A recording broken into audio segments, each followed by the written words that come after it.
So here we are for episode 26 of the Pursuit of Sound with Double Crown with my special guest via FaceTime today, PLEYAD. Go ahead and introduce yourself, plug your socials, all that good stuff. What's up, man? My name is PLEYAD.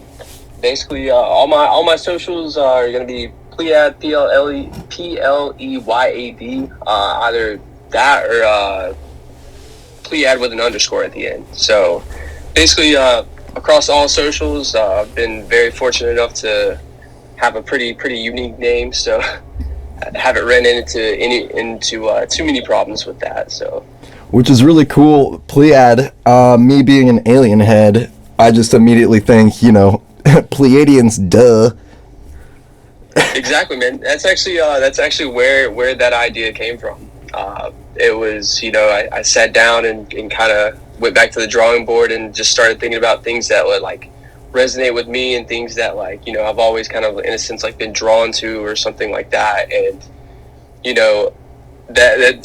that race of aliens is always I always struggled pronouncing it. And so there was one day I literally just said PLEYAD. I was like, what if people said it like that? And then I wrote it down, and then I was like, wait a minute, hold up, wait a minute. And then drew it out, and then I was, started just practicing with it, things like that. And my bedroom is yo, what's up? My name's PLEYAD. And I was like, okay, it's got a little ring to it. What? I see where you're coming from on that. That's cool. Let's for people who, let's just pretend nobody knows anything about anything right here for the sake of your music, more onto the aliens later, because I'm a huge alien head. But yeah, straight up. So PLEYAD, you're out of Myrtle Beach, South Carolina right now. Yes, I currently reside in Myrtle Beach. I've been here for about 10 years, and before that, I was from the mountains of North Carolina, western North Carolina. If anybody knows where Boone is, yeah, roughly about 15, 30 minutes away from there. It's more like a township. But yeah. I generally just tell people Boone just because that's the closest landmark really within that area.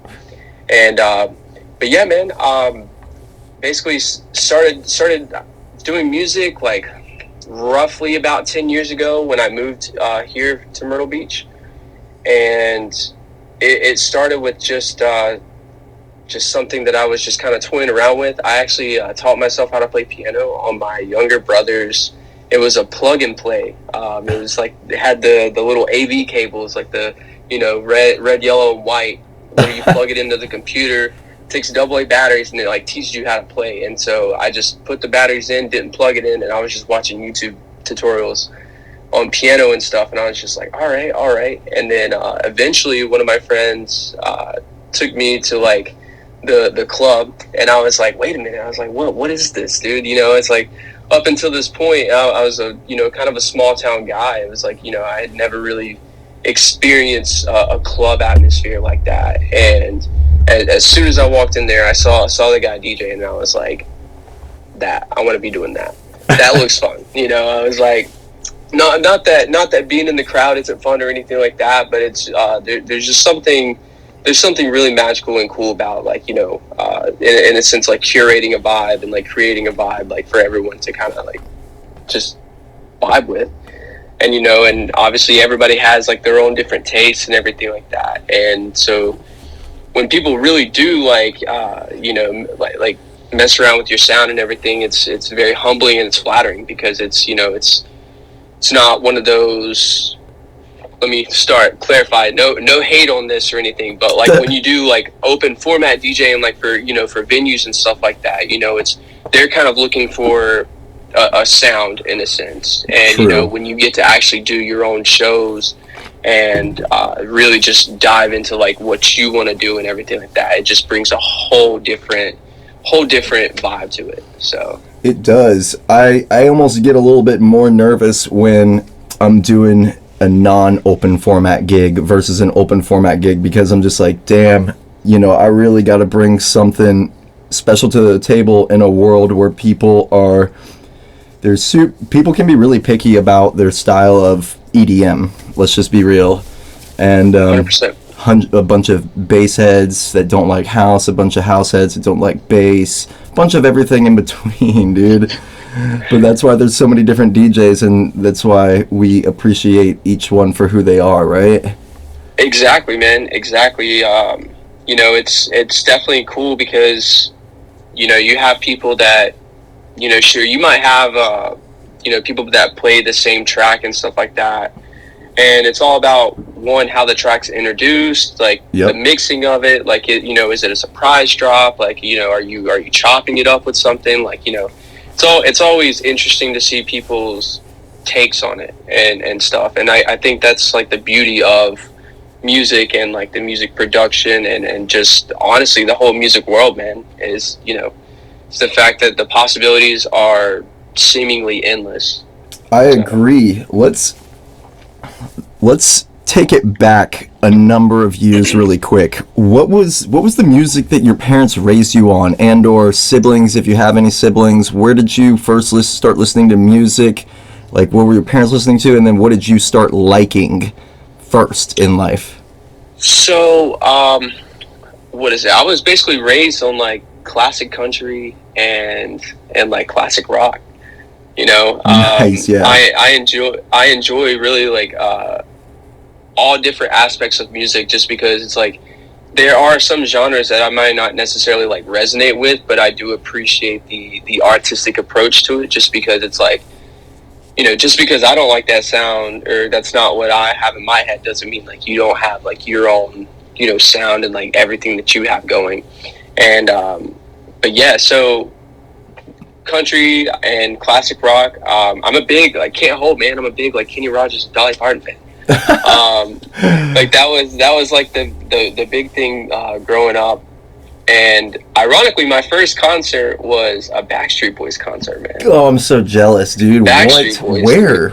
Charlotte or something? That was in, what is it? That was in Charlotte. I think I was five or six. Wow. And yeah, and so that was my mom had taken me to see the Backstreet Boys, and it was Sugar Ray and Aaron Carter had opened for him. I was wondering who opened, dude. Get out. So, oh my god, insane. That was an insane like night. It's like it's so wild because it's like I feel like that's one of like my first like truly like conscious memories, you know. Yeah, like a something that I just memory. like recall, and it's like, wow, it's like, you know, I was at such a young age. It's kind of crazy. Dude, oh, first off, like, rest in peace, Aaron Carter. Yeah, man. I'm about to say, what is it? That song. It was like Aaron, oh Aaron, like that. I literally like listened to that song on repeat, like growing up. Because side note, I'm about to say, for anybody that doesn't know, like, my real name is Aaron. So oh, okay. Yeah. So that's why it's always like, it was always like funny growing up, like listening to that and everything. But yeah, no, it's with those being my roots and everything. It's kind of it's kind of wild to think, I guess, like the progress and like the journey that's been made over the years and everything, because, you know, when you start with those basics, you know, you're kind of like, all right. And then I think it was right around the time, like, you know, what is it, the big EDM boom, basically, like, you know, that 2010 to 2012 era of music was when, like, you know, I started hearing all these like more like housey kind of tracks, like, you know, like, what is it, like Save the World, Swedish House Mafia, like, you know, Don't You Worry Child, Avicii, like all that stuff. I started hearing all these different tracks and everything, and I was like, yo, it's like, this is like, you know, I don't know what this is doing to me, but this is making me feel something, you know. and so I started looking into that like way more, and I was like, whoa, dude, like, okay, like there's a whole different world of this. And you know, not to mention, you know, the whole Skrillex, the Bangarang EP album, like, dude, I listened to that on repeat for like that was my like going to school. Like, I would literally like listen to that like on the way to school. And so that was cool, man. It's definitely been interesting to see where we started versus like where we're at now, you know. So. Yeah, and I grew up on classic like classic rock as well. Classic country, not so much, but yeah, it's, even though it's not my wheelhouse, I still have an appreciation for the artistic approach and value in it. But I think my first actual concert was in North Charleston at the Plex, back when that was a venue. And oh wow. And I was like 15 or so, and I went to go see Styx. Do you remember STYX? Okay. Yeah. Yeah, because I love classic rock. Like, I grew up like in my room, like playing to like Black Sabbath, Styx, Rush, you know, Journey, great freaking bands. all those classics. Like, and yeah, it's just always interesting when you start to realize the segue of the different music genres of your life. Like, if we could go back and look at our old iPod, I'm sure I'd just be like still just mind blown, even between that phase of where you're listening to stuff that you grew up on and listening to stuff that you are now. There's this weird, almost awkward phase of all this different stuff in between. It's so wild, dude. I would love, like, I wish there was a way you get like a Spotify Wrapped for like your whole life. You know, it's right? so you listen to this track at this age like this many times, and it's like, wow, okay, all right. It's funny. I actually I was going through some stuff the other day, and I found like a really old like MP3 player, like super old. I would take it on the bus with me and stuff, and it's literally just like this little, just tiny little thing, and to skip the song you would literally like, there was like a little knob that you would just like slide basically, and that was like to go to the next track. Had like this, like the tiniest little LED screen on it and everything, and it's like, wow, like, you know, to think where like all that technology has gone, and like, you know, there are so many MP3s and iPods that I know that I've either lost or just like they're just buried somewhere, that I'm like, I would kill to like have those just in one session, just sit down and just like from start to finish, just like, all right, this is a journey. Yeah, I actually was going through some of my old stuff. I was switching storage units, and I came across my old Walkman. Remember the portable CD players? Oh my gosh. Yeah. Yeah. Memory unlocked. For real. Holy cow. Bonus round. And then the bonus round was really finding my old books of CDs, where you open up like this thing with all these sort of slots for you to stick the CD in, and then like the CD cover on the other side. And there's everything from like, you know, store-bought CDs to all the burned CDs. Like, that was my. I looked at the CD player. I saw the bass boost mode. I was like, yeah, that one I had on permanently. Absolutely, man. You always got to turn the bass boost on. In those shitty ass headphones. With my Skull Candy headphones. Yeah. It's like bass boost activated. Yeah. Yo, maximum swag on. Absolutely, man. Absolutely. Yeah, it's cool. Like I one of my really good friends, he actually still has an OG like iPod, like one of the first generation like iPods that came out. Like it's heavy, you know. What is it? It's like the 64 gig, like, you know, with the scroll and everything, bro. It is like when the wheels actually turned. Yes. Yo, nobody knows about like those. Like he has like the OG, and it's funny because like he uses them for his weddings. He'll use them for like dinner and stuff like that during like the dinner hour and everything. He'll just plug his iPod in and just, you know, kind of let it ride for a little bit. And I'm just like, yo, like, he was like, yeah, man, I've still have it all this time, and like he's like never had a problem with it. So I'm like, see, hey. They don't make them like they used to, because then all of a sudden with like the minis and the iPod minis, the iPod videos, the nanos, I remember all those would eventually just like the battery life would completely deteriorate. Like, it wouldn't even play unless you had it permanently on charge. Yeah, what is it? I actually I have an iPod literally like sitting right up here, and it's one of the older generations, but I don't have like the actual like old iPod Apple plug for it. And what is it? I just ordered one like a couple days ago, but like I'm curious to see like what's on that, because Like I was going through stuff, found it. I was like, oh my gosh. I was like, trying to figure out like where all like basically where all these players kind of fit into like the timeline of like what I was listening to, when I was listening to it, stuff like that. So it's interesting, man. And then so it's funny you mentioned Skrillex and that Bangarang album. I feel like, so I don't know if you remember okay, let's get a quick context point. A question that I often ask my guests when I don't know how old they are. How old are you again, Aaron? I'm 28, man. Okay, so you're 28. I'm 33. It's about 5 years difference. Okay, so because when I found out about Sonny Moore, he was in From First to Last. Do you remember that band? I do, actually, and it's funny because I remember listening to First to Last, and like literally had no idea. And even once he was Skrillex, I still did not piece together like who he was. I thought he was like this guy that was just, I thought he was like this guy that was just making these crazy, computer electronic noises and everything. And then it wasn't until later that someone's like, yeah, you ever heard of like Sonny Moore? And I'm like, who? Like, it was, immediately I was like, the singer from First to Last? And he was like, no, like Skrillex, dude. And I'm like, wait. I was like, wait a minute. Sonny Moore is Skrillex? And he was like, yeah. I was like, bro, what? Mind bro, what? Blown. It's what, like that, to me, that's one of those, you just see somebody that's just adapted with the music scene over the years. And like, as cliche as it sounds, people being like, it's like, who's your favorite? Obviously Skrillex is like honestly at this point, household EDM name.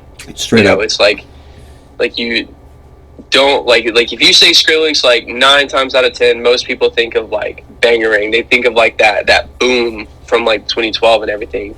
And even to see like what he's doing now and everything it's just really cool because you see somebody. It's funny, I saw a tweet that it was somebody said, they were like, Skrillex it's basically like the superhero of like electronic music. Is like he'll dip out for a little bit and he'll come back just when it's starting to like either seem like it's getting stagnant or just something, and he'll just like come back into the industry and like with either a new album, a new duo, or just something to kind of shake up the music industry and like the sound and everything.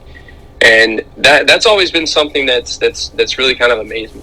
So yeah, he's gonna be remembered forever, and it's just crazy because I remember I started out with music in the band world, and so it was a hard transition to make, just with being like, I felt like old instantly. I'm just like, oh, like, man, all this EDM, just racket, and I'm sitting here still listening to Circa Survive and Warped Tour bands or whatever.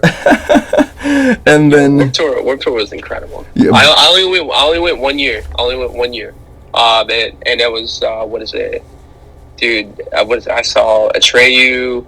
Oh shit, dude! Yeah. That was like my first like real like I was kind of getting into like the like the alt scene and everything like that, and I was just like listening to all different music. And one of my friends was like, yo, he's like, yo, you got to come to like Warped Tour with me, man. He was like, you'll really enjoy it. He was like, there's just all these bands, like, you're just getting multiple sets. So I was like, yeah, why not? And basically ended up going, and I was like, yo, wait a minute, hold up. Like this is really cool. I guess that would technically be like my first festival experience. I think that was around like 13, 14. So I think that might have been my first festival experience too. And now Warped Tour has just turned into EDM festivals, basically. Pretty much, dude. Pretty much. And it's funny because I mean, I feel like our generation definitely, we were at that intermediate point where it's like electronic music was definitely already like around and stuff. And I feel like our generation just kind of like, I wouldn't say like revitalized it, but in a sense kind of like revitalized. Like, it's definitely a huge part of like, our culture now. And, it's when I was younger, you definitely didn't hear about many people going to music festivals, Whereas like now, most people I know are like, yo, are you going to like, you going to this festival? Are you going to this festival? And so it's really awesome to see, just because, it's just really sweet to see people unite together over music. And like, to me, like, I don't want to sound like cliche or anything, but it's really cool to see like music bring people together like that. And I've met some of like literally like the kindest people I've ever met, like at music festivals. And it'd be someone that I meet like that night, and we just converse it up, and it just feels like, it's like, holy cow, it's like, dude, like, are you my best friend? Are we best friends? Yeah, I think we just became best friends. Yeah, like it's literally like, what is it? This past year we went to my lady and I, we went to Sunset Music Festival in Tampa, and we met this older couple down there, and what is it? They were like in their 40s, and like they were literally like, one does like IT work, and the wife, she's like an accountant and stuff, and she just like, dude, they're like the soup.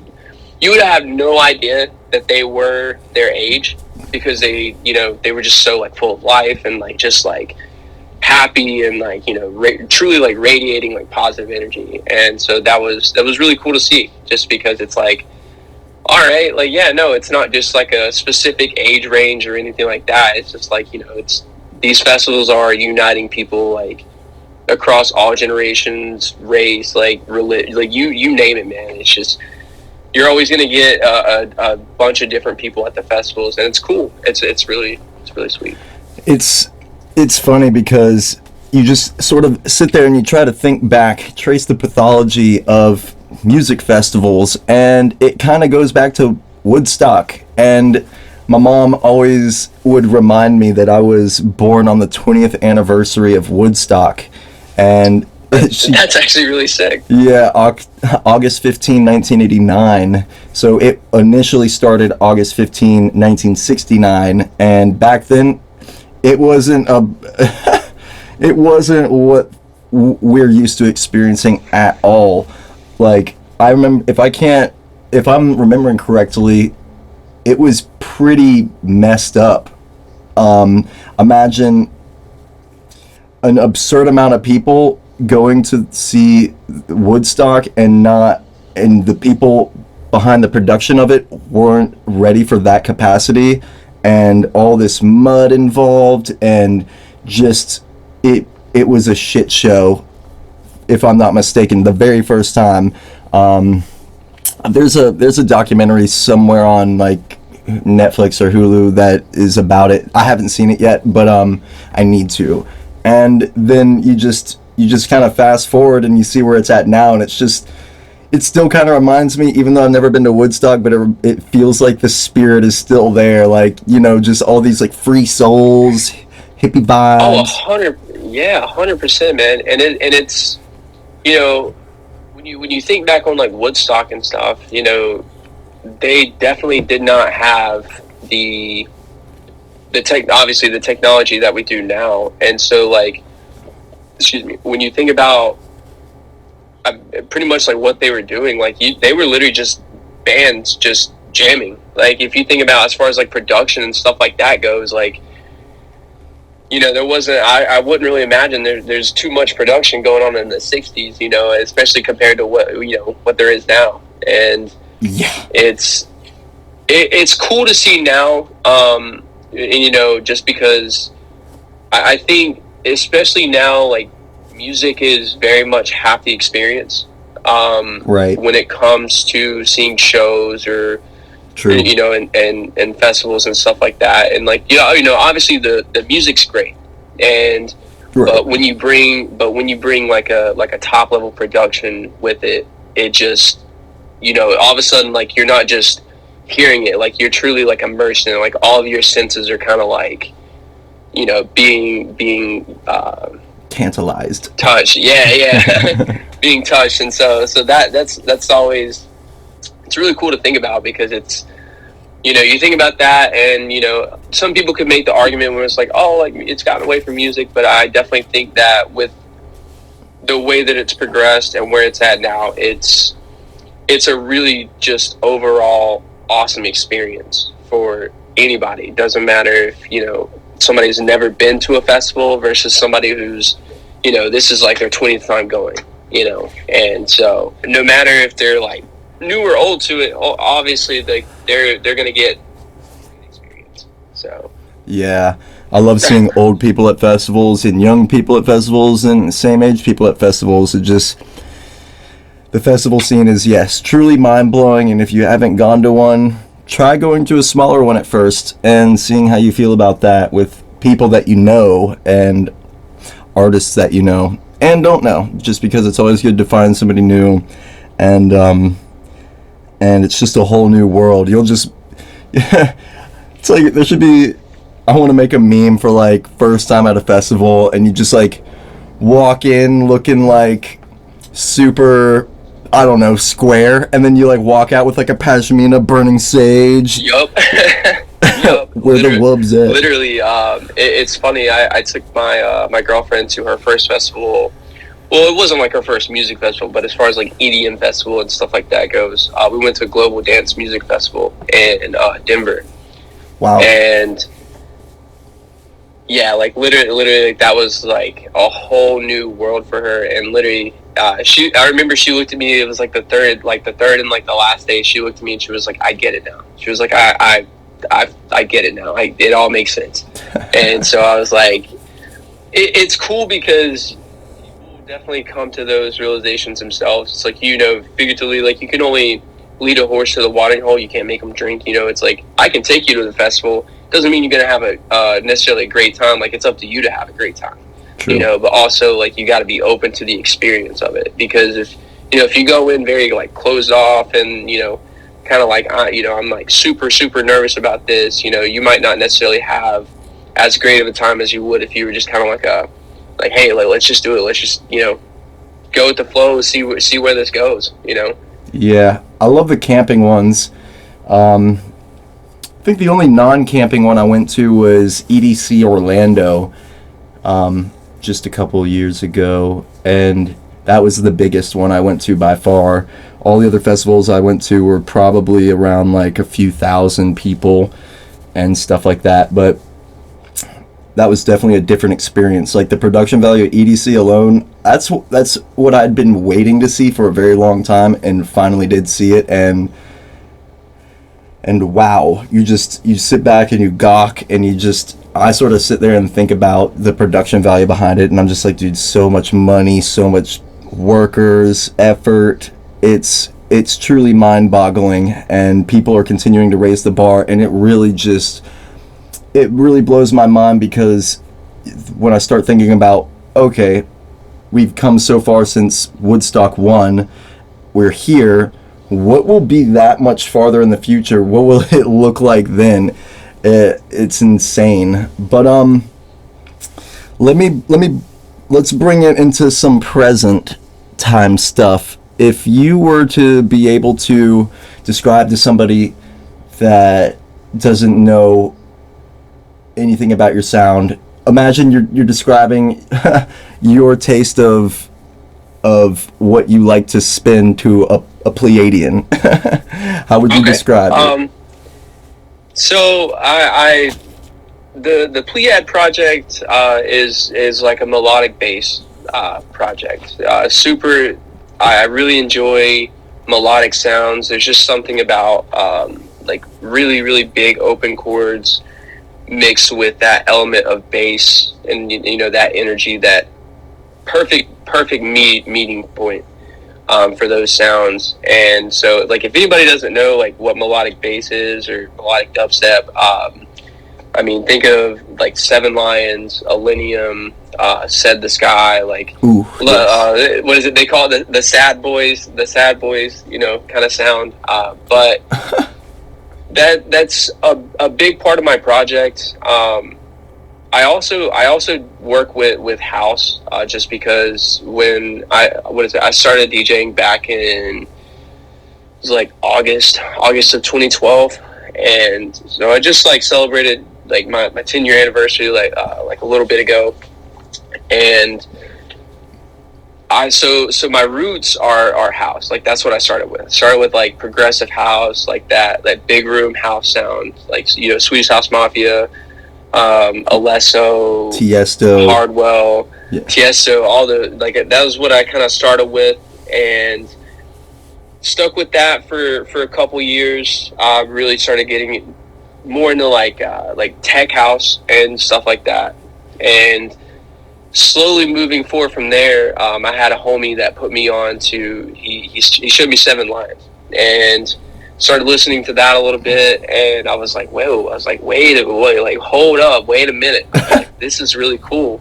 Like you know, it's like super atmospheric, like but like the perfect build ups and like the perfect energy to match the build, but also like the intro and like the you know verses and stuff like that.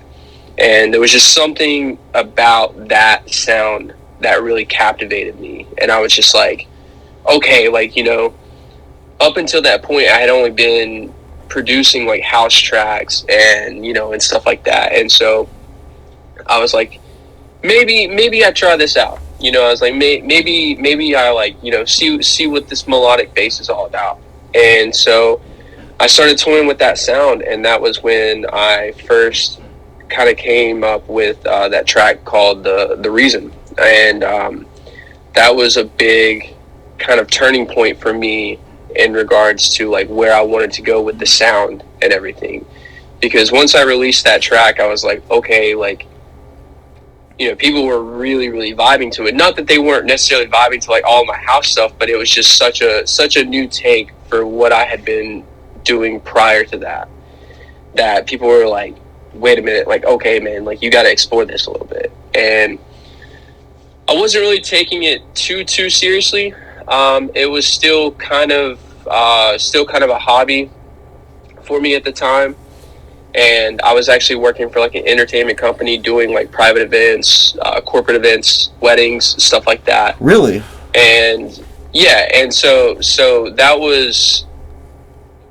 was very much still on the side, like the club DJ side, I guess you would say, was still kind of like put on the side, just because it's like I have an opportunity to work with a very, you know, very talented DJ, very well-known DJ, and like somebody who just genuinely has a lot of knowledge in that field. And so started working with him. You know, he mentored me for a couple years, and that I think that was like right before COVID. And so up until that point I had basically was just messing with ideas and tracks and things like that, and like that whole like sound design world that is, you know, bass music. And what was it? I think it was 2019. I went to EDC Orlando in 2019. And my friends took me to see BTSM, Black Tiger Sex Machine. Yeah, that's right. I forgot about him. That was my like, oh, that was my oh shit moment, because, you know, up until that point I hadn't really gotten like into like bass music like super heavy.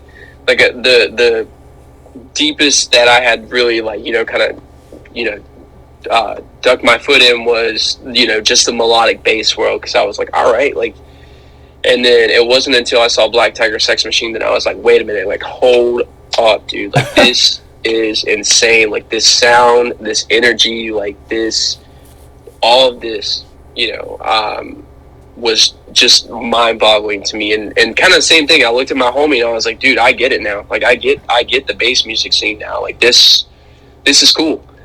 And so that then basically came back, and I went to town, like, just started like cranking out like a whole bunch of demo projects and stuff like that, and I started sharing them with some of my close homies that I worked with via like the entertainment company, and not only that, but also just like, you know, online homies via forums and stuff like that.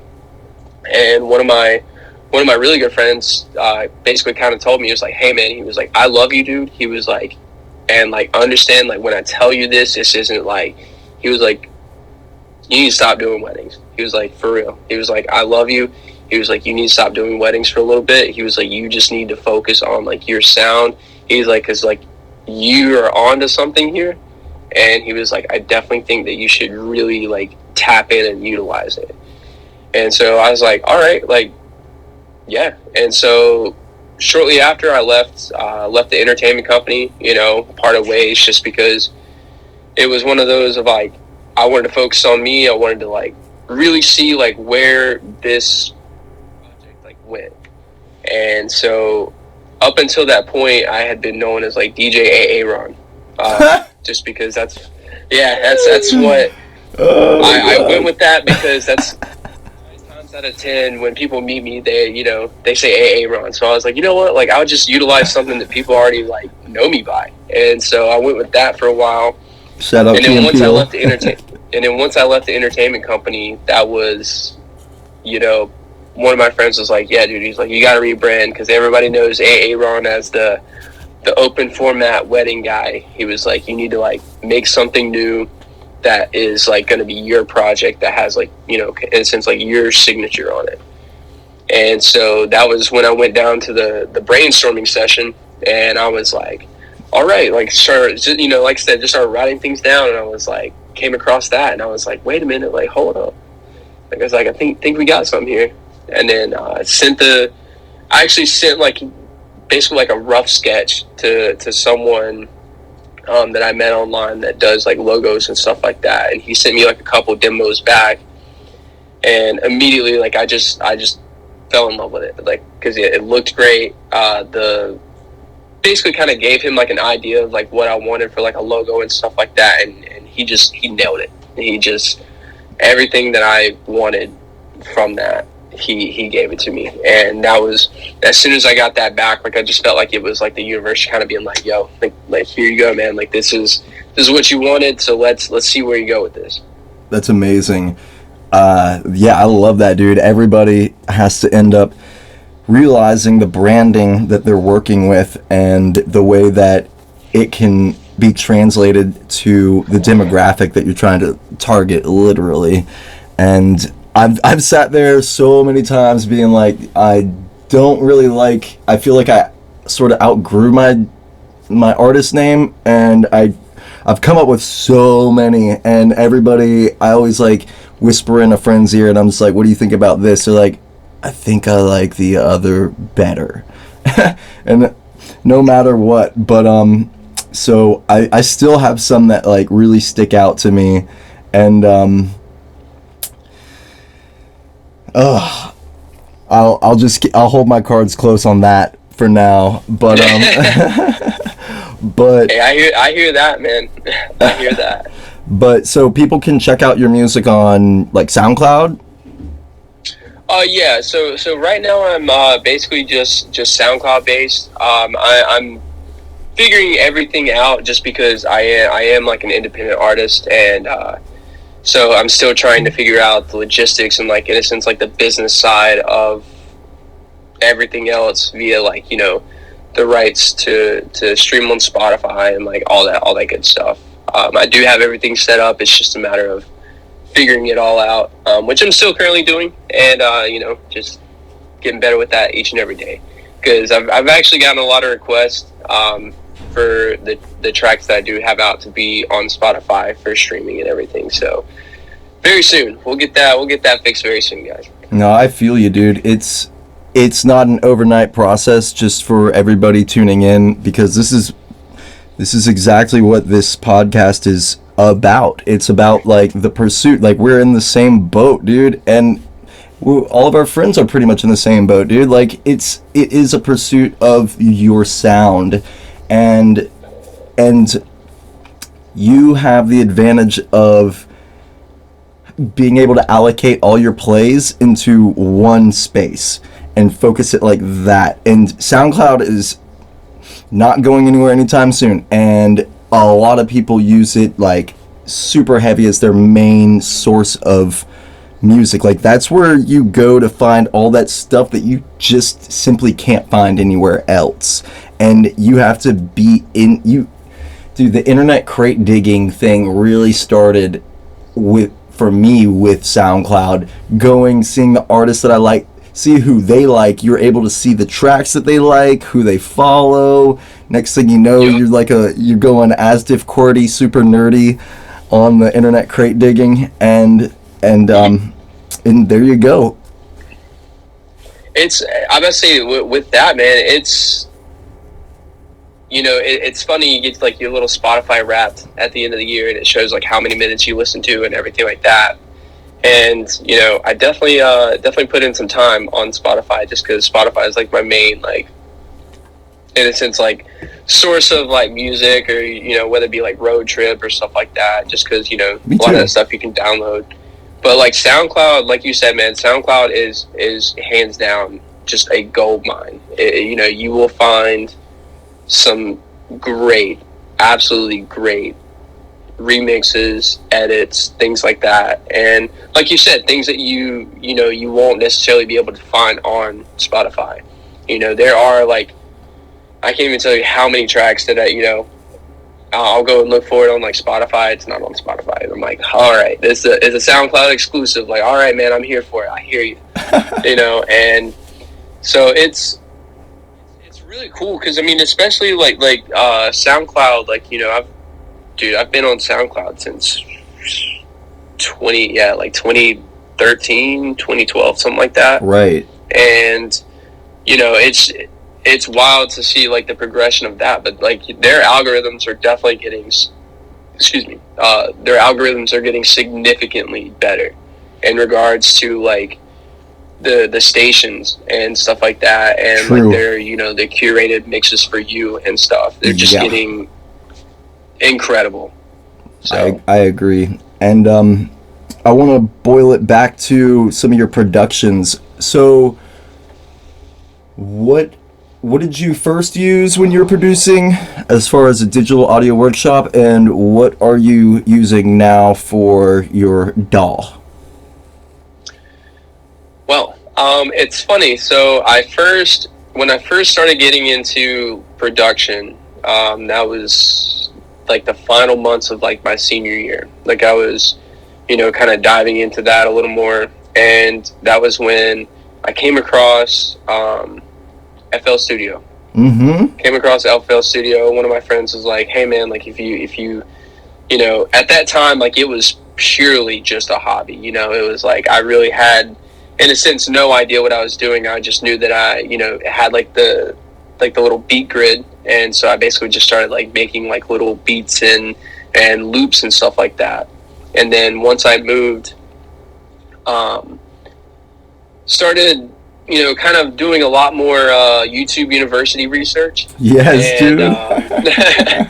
And so that was when I watched the documentary One with Swedish House Mafia, and I saw in that documentary, I saw that they were using Logic, and it was one of those I had in that moment. I was like, okay, if these guys are using this, like this is what I need to be using, you know. Yeah. And so immediately, like the next week, I think I went out and I bought one of those Apple G5 desktop towers.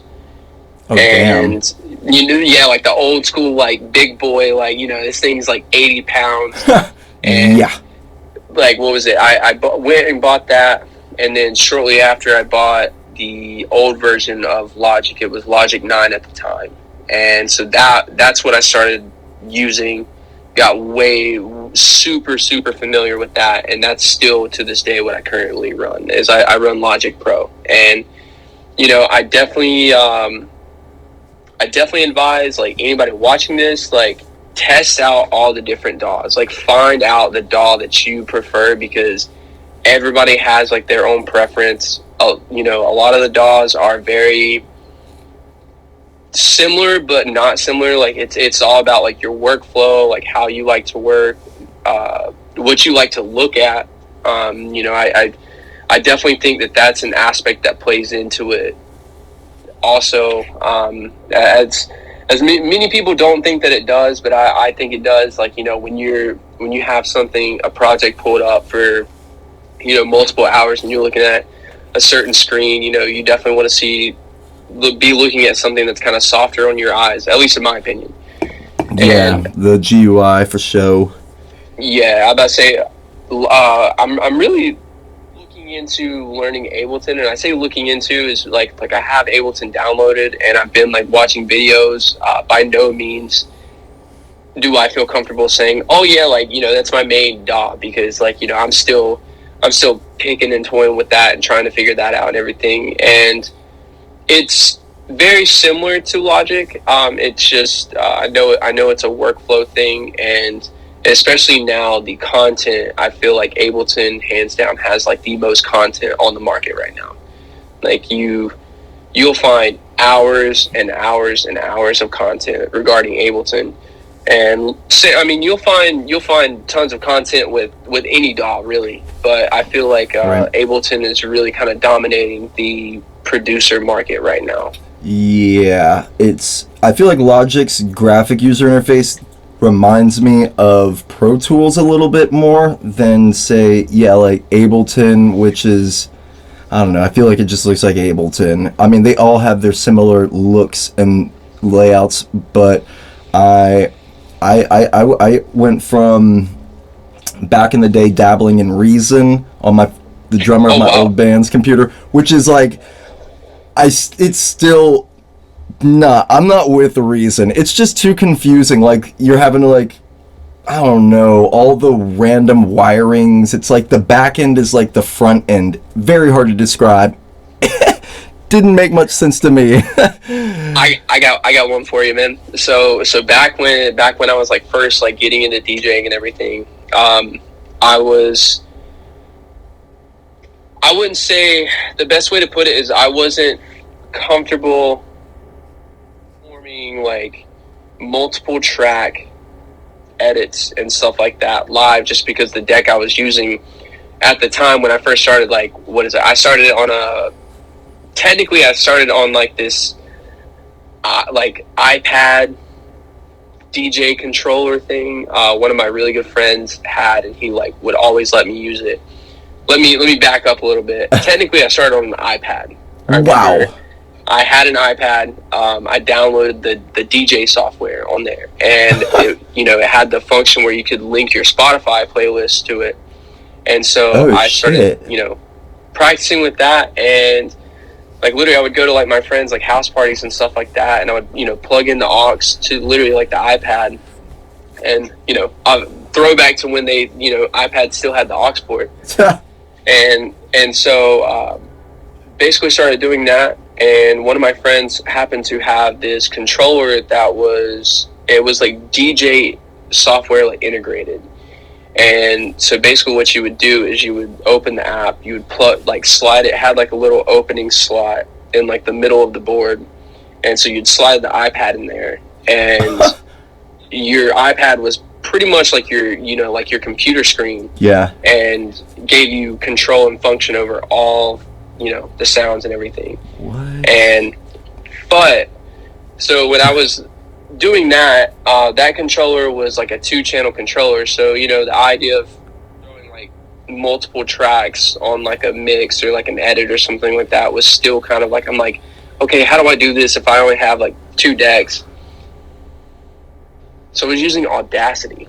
Okay. I was using Audacity to make like mashups and stuff, dude. Nice. And so that's what's that up. was, Audacity, dude. Granted, it is a little older, but I have a really good friend who does like audio processing and audio engineering, and like to this day, like he still swears by it, dude.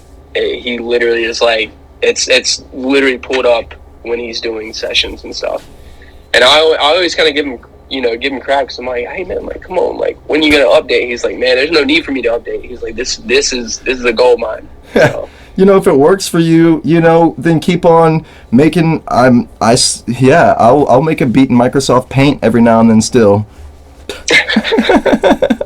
But for real. It's cool to see like all the different takes, especially because I feel like with all the all my homies who produce and everything like that, it's you never really see the same workflow. Right. You have your people like I'm a big I'll start with chords guy. Like that's typically like Nice. I'll start with the chords, and then I'll basically build everything around those chords.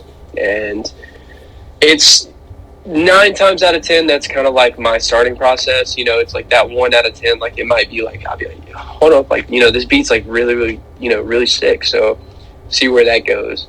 But it's really cool to see everybody's workflows and like how everybody has like their own unique style and you know, sense of how they just go about doing the thing, man. No, I agree. And it's awesome, man, because you just end up becoming your own artist, no matter how many other things you take in, like all the YouTube University lessons and things from when you collabing with somebody and you learn things from them. Like, there's still something inextricable that you can't take away from the way that you do it still, though, after all of that. I just appreciate everybody that's put out tutorials. Like, one of the big ones in the beginning for me was Mr. Bill. You know Mr. Bill, right?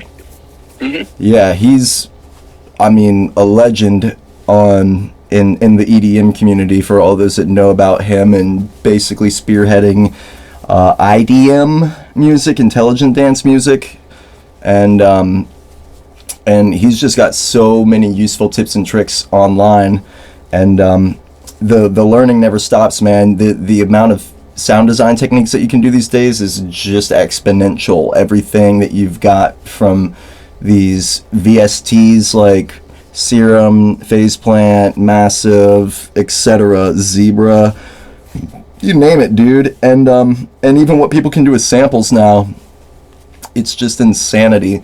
But what do you see?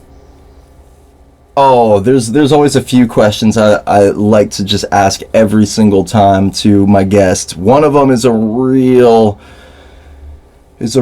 big question, and I'll get this one out of the way now. It's, if you could listen to only one album for the rest of your life, yes, what would that album be?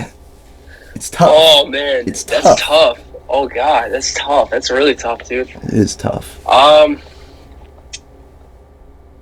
It's Fleetwood Mac Greatest Hits Volume 1? Yeah, that's a loaded question, man. Like that's a very loaded question. Honestly, man, I probably listen to Rolling Papers, Wiz Khalifa, like Wiz Khalifa, like the first album, dude. Just like, there's just something about that album that is just so like, it just gives me such a no skips, start to finish, no skips. Play every track every time. Yeah, every track every time, and there's just something very nostalgic about that album. You know, it's like obviously, like, I have love for a lot of different artists, and like, you know, it's there. You know, there's definitely a few albums up there tussling, you know, for that spot. But I think overall, I think that would be like the one album that is like, you know, it's like, yo, you got to do this, man. Like that, I would pick that album and like really stick with it. That's cool. What were some of the big ones off of that album? Was there any big ones off it, or was that really like his prequel mixtape type phase? No, I think what is it? What is it? I'm trying to think. Was it Cameras? Cameras is on that album. When I'm Gone. What else? No Sleep. Yeah, that was honestly like a really big album for him. I mean, obviously, because, you know, homie blew up from it. But yeah, no, that was, like I said, those are 3 of like my favorite songs on that album. And like I said, you know, there's a few on there that I can't necessarily name, and I don't want to like, you know, try to name it, because I'm sure somebody will grill me for not knowing it. But you know, that's a big album, just because, yeah, like, I don't know, man, there's just something about that nostalgia. I think it's like even if you take the vocals off of a lot of those tracks, Like they just have like a very, I don't know, kind of like photo album kind of vibe, I guess. That's the best way to put it. That's cool. You know, it's like something that you'd be like looking at your photo albums, listening to in the background kind of stuff. Interesting, man. That's a cool surprise. I'm always surprised by my guests' answers, and I dig it. I need to listen to some more Wiz. Another one that I've been starting to ask is, what is your all-time like best DJ moment, and then what has been like your absolute biggest fail, like technical difficulties, you name it, best and worst? Oh goodness. So we'll start with the good one. Yeah. So the best one was I got to play like a smaller little bass show this was actually like not too long ago, and you know, I had some homies come in from out of town, and you know, it was a very spur of the moment bass night, and they weren't gonna bring anybody in, and so they had asked me to headline it, which, you know, obviously I was very flattered for. And when I showed up that night, there wasn't hardly anybody there, and so I was like, okay, like I'm super nervous about this, because this is, you know, we're trying to get more approvals on this night, but also it's like, you know, we need people to show up.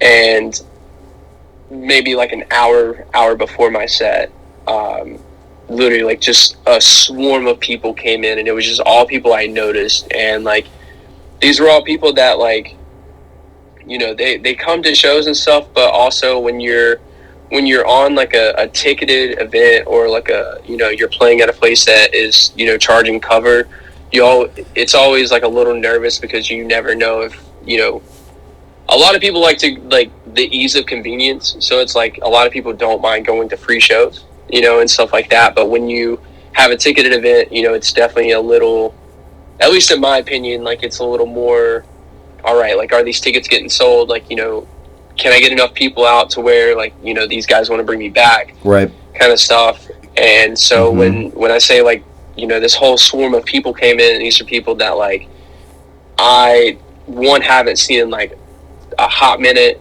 you know, people that like I worked with that, like, I didn't even know they really listened to that music, and most of them, you know, don't. It's, you know, they were just there for support for me and stuff. And so once I got out, you know, on stage and like started opening and performing, you know, like it was like that first opening drop that it was just like the crowd reaction. Like I had a very like surreal moment in a very small and intimate you know, show event.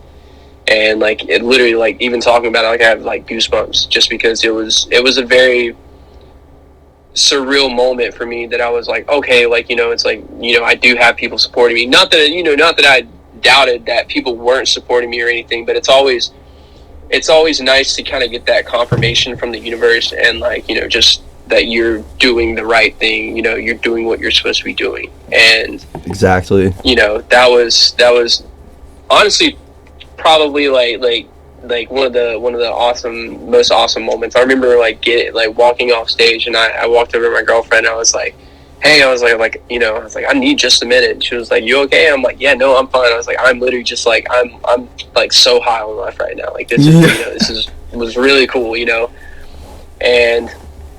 But to counter that, hold on to that. I gotta take a leak really quick. I'm trying not to. Hold on to that. I'm gonna play cameras while I go and come back. Right back. I'm sorry. Okay, perfect. Here we go. Cameras off of rolling papers. Yes, sir.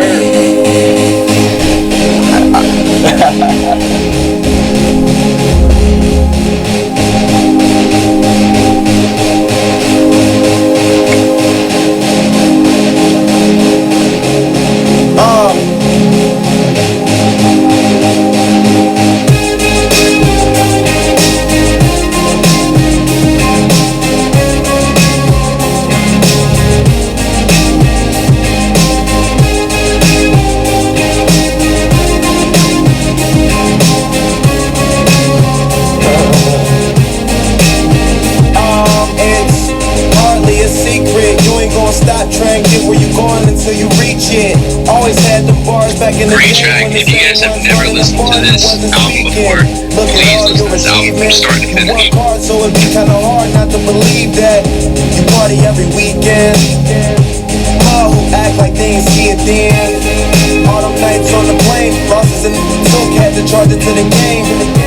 Always wanna start them in the fame. Learn to outsmart them, and now it ain't no stopping the champagne from popping, the draws from dropping. I'm seeing muscle cars and copping them. Started off just a little less popular. Yeah, now you got a new place. You drive a new car. You smile for the cameras. And life like a superstar. Don't care what they say. You reach for the stars. Banger. Absolute banger. Oh my Absolute god. banger. See, this is like the first time I've heard this track actually. Dude, I'm telling you, like that, like there is just something about that song. That or When I'm Gone is probably my favorite track on that album, just because it's just something about that melodic, like little melodies, and like what is it? When I'm Gone has like this really, really awesome, beautiful like piano intro, and it's just, you know, that is very similar to a lot of the style that I, you know, try to incorporate. I love like starting, you know, I mentioned earlier, like you know, generally my work process is I start with chords, and like I use a piano like literally in every single track that I, you know, have made, put out, stuff like that. Like generally the roots start with me just like, you know, chilling at home.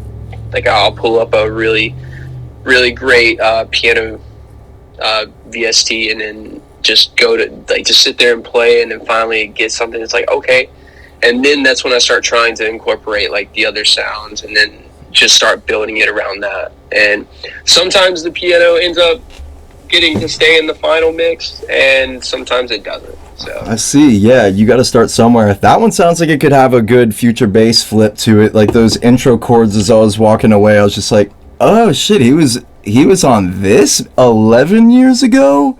What? Like for a rapper, yeah. That it's not typical, at least in my eyes, for a rapper to really kind of go for that flavor of a sonic choice, but then it's blended into the hip hop. You know, the vocals help seal that flavor and recipe. But all right, let's go back. What, dude? It's so bad. But what's your biggest fail? I got mines. Okay. This is one that let me start off by saying, use your experiences, and not every single time is going to be rainbows and just, you know, fire set every time. And Right. you basically, I'm starting this off with saying, you know, take this as advice. Format your flash drives correctly. Okay. Yeah. So I was I played at the Wub and Dub Festival last year. Oh yeah. And I got to play on the silent disco stage. And so was Hotbox there too? What's up? I think Hotbox was there too. Oh yeah, dude. It's funny. I actually, what is it? I still have the flyer. The flyer. I bought it I bought the flyer just because memorabilia, like I wanted it.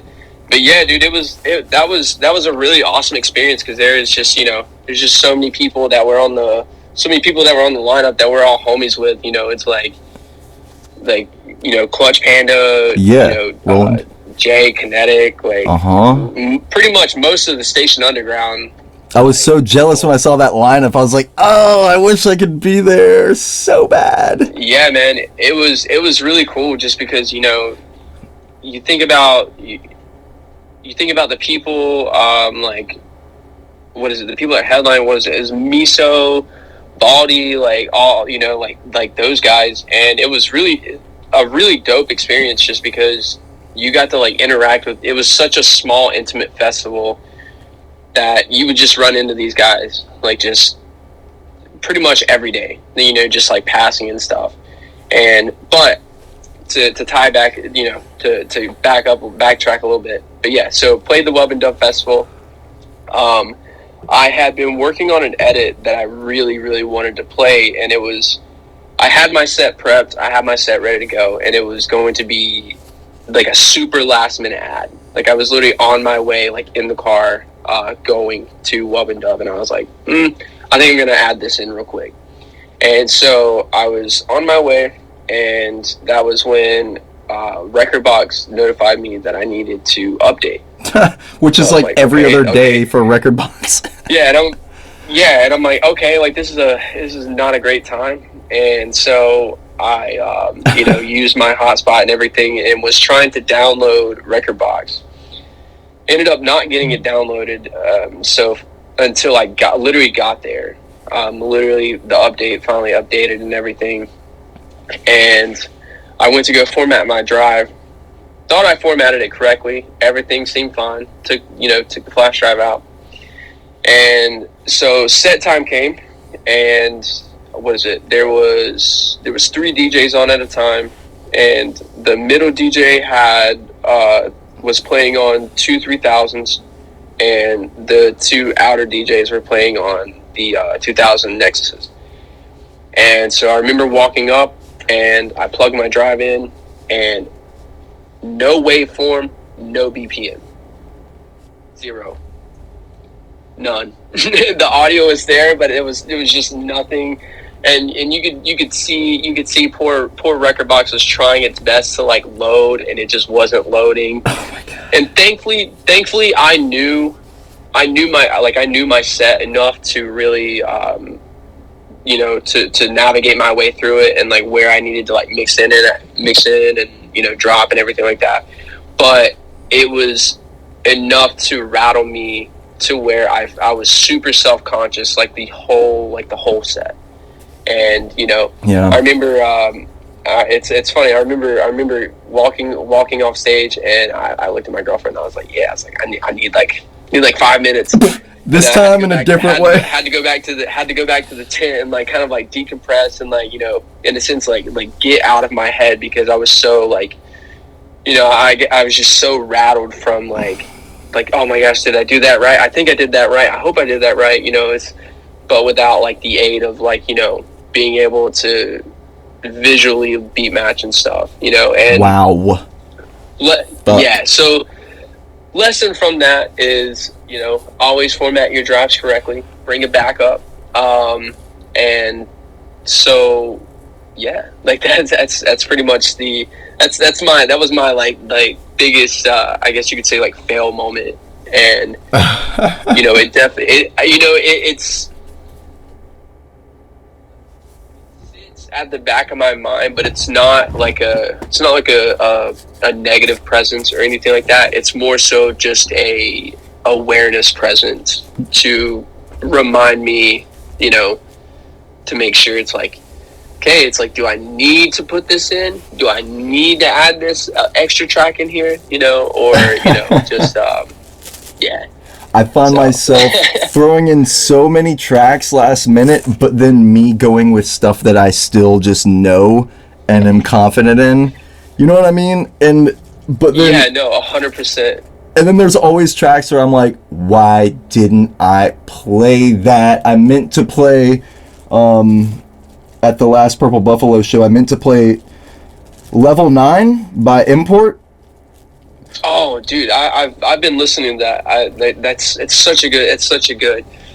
I love that I love that video too. I used to be a level utilized as a sample. I used to be a level 8 turtle. Like, it's so great. Yes. And I think that's something that has really, you've seen a lot of that kind of surface within the past like year or two, especially with like the, you know, the uprise of TikTok and everything. You just see the sample usage. Like, people, like, the internet is very quick. Yeah, it moves at a very rapid pace. You know, the fact that, like, for example, like Rumble, you know, it's like when yes, Rumble dropped, like I literally saw at least 15 different remixes within 3 hours of it being released. Wow, yeah. And then the whole meme that went along with it, repeat after me, I will not mix the new Skrillex. That's just making me want to remix it that much more. Right? Yeah, literally. It's there's some I think there's like a really cool aspect of remixing tracks that are an unspoken don't touch, if that makes sense. You know, what is it? I like to think about like San Holo is a really good one. You know, he remixed, what was it? He came out with like that EP, and that was the one with the next episode. He remixed like an Eminem track and then something else, and like obviously the next episode one like really blew up. Yeah. But I'd watched an interview with him, and literally like he was talking about when he was making those remixes, and he was telling people that he was making those. A lot of people were very I wouldn't say doubtful, but a lot of people were very kind of like, hey man, like this better be good. Like, you know, it's like the original is literally a timeless track. So it's like, you know, you obviously want to make something that can also compete with that, but also, well, I wouldn't say necessarily compete with it, but I guess can stand next to it. Right. Know? Yeah, that's so true. It is. And it's so funny because after listening to Rumble like a few times, I sort of was astonished by the pure simplicity of it, and then all of a sudden that turned into it turned from an astonishment into, oh my god, this is arranged in such a way that it is letting it be so easy to remix. Like, yeah, how you'll just hear the individual parts,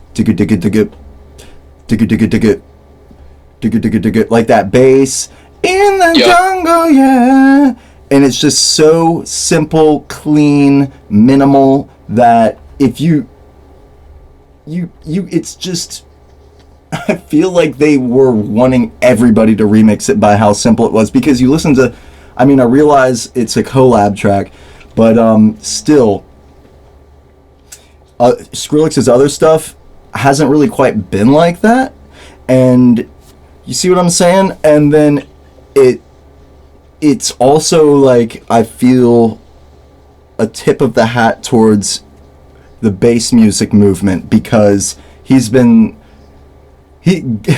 know he's been all over the place between Jack U, Boys Noise, Skrillex, etc., and to the point where that one, it sort of like solidified bass. It sort of solidified bass music to me. Yeah. You know. No, 100%. And it's, you know, I feel like the biggest, kind of similar to what you said. I feel like Jungle or Rumble was like a really big track in regards to sometimes you don't need 30 to 40 tracks. You know, like, don't get me wrong, like, you know, it's like you can obviously like layer your tracks and layer them the way that you need to and everything like that, but when you think about, honestly, like you said, that sound is just like such a simplicity that you're like, wait a minute, hold up. And then very similar to what you said, it's just like there's a lot of open verses in the track that are perfect for just the perfect 4-bar loop, or, you know, just, yeah. Yeah, dude, it's, I mean, I feel like you hit the nail on the head there, because I mean, it's definitely a big thing that I like to do, and this is for all like the, you know, producers out there, is especially, I'm sure you can attest, like, you know, anybody that produces music, you kind of listen to music a little differently than the average, you know, just somebody who's just listening to music, just because, at least for me, I tend to like kind of like fixate on one of the sounds that's being played in the track, and then I'll really like fixate and focus on that sound and like listen to it, and then maybe go back and listen to it again, and then that time like I'll fixate on like a different sound, and then you kind of just, you in a sense like you mentally can hear the different tracks. Yeah. And like I feel like that's a really cool tool to use, whether it be you using that track as a reference track or just you're just trying to come up with like some new ideas and stuff. But no, I agree. Well, to make you feel a little better about your fail, I I was trying to tell Hotbox on the episode before last, which isn't released yet, but that it dude, I've got some major fails, like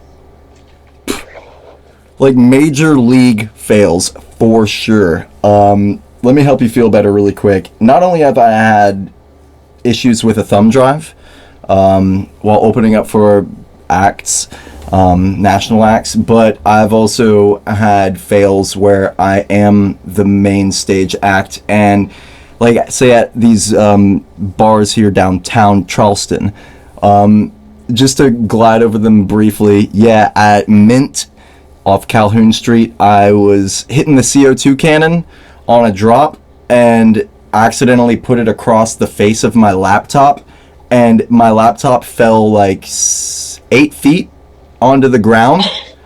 Like when I'm telling you it got catapulted so hard, it was like the external hard drive was still on the stage with me. It jumped it out of it jumped it off the USBs. Like the oh my gosh, it's like getting electrocuted straight out your cowboy boots.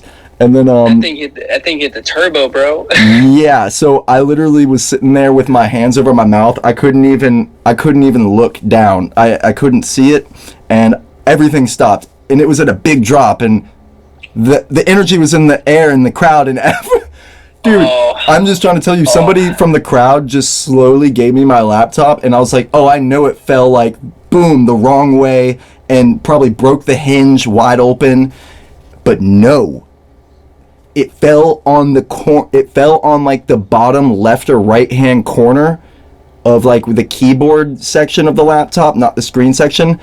Dented it. They handed it back up to me, and I thought it was just going to be in shambles, but no, it was still on, and I like apprehensively plugged my external hard drive and my DJ controller back into it, and it worked. Oh my gosh, dude. But still, and then another one. Oh my gosh. Another one was at Uptown Social in the middle of the day, Sunday, like Sunday fun day at Uptown Social, packed patio, and everybody like packed, people all up to right next to like where I was on the stage. It wasn't that big of a stage, but one of my friends came over, and for whatever reason he was trying to tell me that I needed to adjust the legs of the table that my DJ controller and everything was on, and I assured him it was fine, and he went ahead and took the initiative to adjust the table leg, and it took it right off the edge of the stage, and everything fell into the audience, like my table, my DJ controller, my laptop. It just all slid off the stage. It just fell, and everybody was so close that they just it literally like hit their bodies, and like it didn't go too far, like but still that was like a huge DJ fail. I've had my thumb drive go on emergency loop mode numerous times while opening up for Recno. No way. At Trio. That was very frustrating because it was a super lit set, and then every now and then a song would catch emergency loop mode, and I'd be like, It's funny you mention that, dude, because I actually, I played a house event like back last year. I think it was like in December or something like that. But I actually had that same issue kind of arise. It was like, I've had no issues with that drive. It's a very durable drive. Like, it's been awesome for me. But I could basically get through a track and then I would load in the next one, and then it would just immediately go into emergency loop. And like I was kind of like, I did that the first time, and I was like, okay, maybe I like, you know, accidentally grazed it or something with my hand, which, you know, I basically was kind of telling myself I did it, and then basically figured out the emergency loop situation. Thankfully, I had like my other flash drive plugged in, so that one was fine. Oh. But then I went back to my main drive, got it plugged back in, and it did the same thing again. And I was like, okay, like this is new to me, and I think it was a software issue with I think the drive that I had formatted was like a version short of the current update that was out or something like that. And once I updated my record box and then formatted the drive, like I seem to have like the issues just seem to go away. And so that was definitely you know, a night, just because like you said, you know, it's incredibly frustrating when you have like a really, really awesome set planned, and you know, you just kind of keep hitting these little road bumps and obstacles, and you're like, all right, you know. And thankfully one of the emergency loops was like perfect. It was like the perfect loop for a build, and I was like, okay, I can work with this. But then there was another one that came in, it hit the emergency loop on the tube, and so there was no saving that, you know. It was like, oh okay. So yeah, I think that's it. I think it's really convenient with having just a flash drive. I like, it's incredibly convenient, but there's something about having like your, in a sense, like your home base, like your computer set up, like, you know, because I have like a 5 terabyte like hard drive that is like pretty much like my main like spaceship, as you'd call it. Like that has everything that is anything music on it, whether it be samples, projects, like music, whatever. And you know, I'm a big like Serato head. Yeah. I still love Seratos. Like 9 times out of 10, I will prep. Like if I'm practicing sets or like, you know, in preparation for one, I'll typically use Serato, and just because like that's just like, I know Serato like the back of my hand, and yeah. Plus, I still run a DDJ SX2, which is like, you know, which was the last board that was Serato integrated. I love those Pioneer controllers, so that because dude, I'm a Serato head too. DDJ SX2? Yeah. It's like, granted, what is it? It's like I've had mine for like 7-8 years, I think, at this point. And it's, to this day, it is, you know, knock on wood, but I've had no problems with it. All of the hardware on it works flawlessly, just as I like had just unboxed it. See, that's like that's the one that I would like to have, even though it's even a little dated. I've seen these 2 jog wheels, 4 decks, 8 hot cues underneath each jog wheel. I'm assuming it has XLR outputs. Yes, XLR outputs.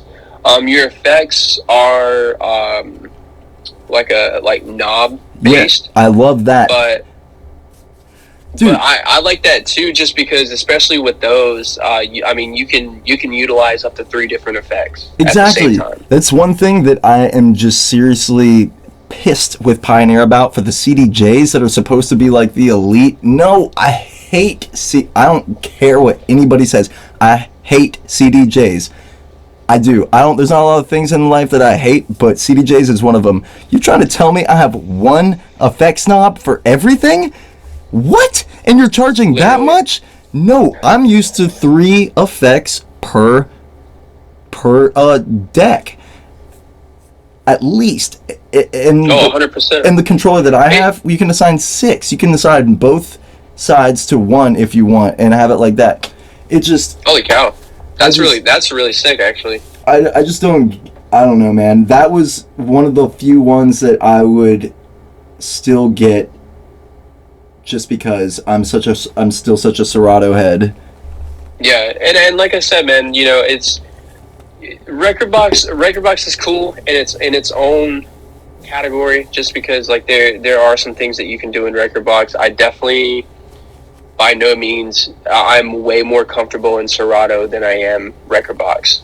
But like I said, I tend to prep my sets and stuff like that in Serato, and then basically kind of like jot it all down of like, you know, what all I want in like my folder, just because I'm not a big like prep this whole hour set out. You know, I'm a big like, I like to do it on the fly. But I tend to have my ins and outs. Like I try to prep at least 2 to 3 ins and outs for each track. Yeah, hotkeys are life.